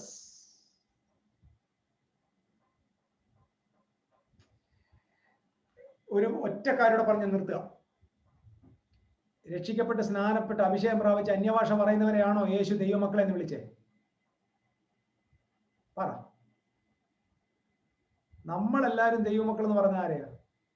നമ്മുടെ പള്ളിയിലുള്ളവർ മാത്രം ദൈവമക്കൾ, അപ്പുറത്തുള്ളവരെല്ലാം പിശാചിന്റെ മക്കൾ. അങ്ങനല്ലേ? യേശു ആ മലയുടെ മുകളിലോട്ട് കയറിയിരുന്ന് പ്രസംഗിക്കാൻ തുടങ്ങിയപ്പോൾ ഒരുപാട് ജനങ്ങൾ വന്നിട്ടുണ്ട്. അതിനകത്ത് കള്ളന്മാരുണ്ട്, കൊള്ളക്കാരുണ്ട്, പിടിച്ചുപറിക്കാരുണ്ട്, ദോഷം ചെയ്ത എല്ലാ കക്ഷികളും ഉണ്ട്. അവരെല്ലാം വിശുദ്ധന്മാരാണ് ആരും ചിന്തിക്കുക. യൂതന്മാരെ പോലെ കള്ളന്മാർ ഭൂമിയിൽ എല്ലാവരും വന്നിരിക്കുക. യേശു ഇന്ത്യയിലായിരുന്നെങ്കിൽ ഇന്ത്യക്കാരും യേശുവിനെ ക്രൂശിക്കത്തില്ലായിരുന്നു. യഹൂദന്മാരായതുകൊണ്ടാണ് ക്രൂശിച്ചു. ഈ കള്ളന്മാരൊക്കെ ഇരിക്കുന്നിടത്ത് നടുവിൽ ശ്രദ്ധിക്കണം. ഒറ്റ വാക്കൂടെ പറയാം. യേശുനാഥൻ പറയാം, നിങ്ങളുടെ സ്വർഗീയ പിതാവ് സൽഗുണപൂർണനായിരിക്കുന്നത് പോലെ നിങ്ങളും സൽഗുണപൂർണരാകുവീൻ. ആ വന്ന ജനത്തോട് പറയാം, നിങ്ങളുടെ പിതാവ് എന്ന് പറഞ്ഞാൽ നിങ്ങൾ ഓൾറെഡി അവന്റെ മക്കളാണ്. അപ്പൊ അവർക്ക് ഉണർത്തിക്കൊടുത്ത കോൺഷ്യസ്നെസ് എന്താണ്? നിങ്ങൾ ദൈവത്തിന്റെ പ്രിയ മക്കളാണ്. പപ്പായുടെ നെഞ്ചത്തിരിക്കുന്ന മക്കളാണ് നിങ്ങളെന്നാ പറഞ്ഞത്. അപ്പന്റെ മാറിലെ ചൂടിൽ ആ കൈയുടെ ബലത്തിൽ ഇരിക്കുന്ന പുത്രന്മാരും പുത്രിമാരുമാണ് നിങ്ങൾ എന്നാണ് യേശുവിന്റെ ഉപദേശങ്ങളിൽ വെളിപ്പെട്ടു വന്ന സത്യം. നിങ്ങൾ വിശ്വാസത്തോടെ I am a son of God. ഒരിക്കലും ഗിൽറ്റിൽ ജീവിക്കരുത്, ഒരിക്കലും പാപത്തിൽ ജീവിക്കരുത്, ഒരിക്കലും പാപത്തിന്റെ കോൺഷ്യസ്നെസ്സിൽ ജീവിക്കരുത്. Live in the consciousness of the Son of God. May the Almighty God richly bless you all. ദൈവം നിങ്ങൾ എല്ലാവരെയും ധാരാളം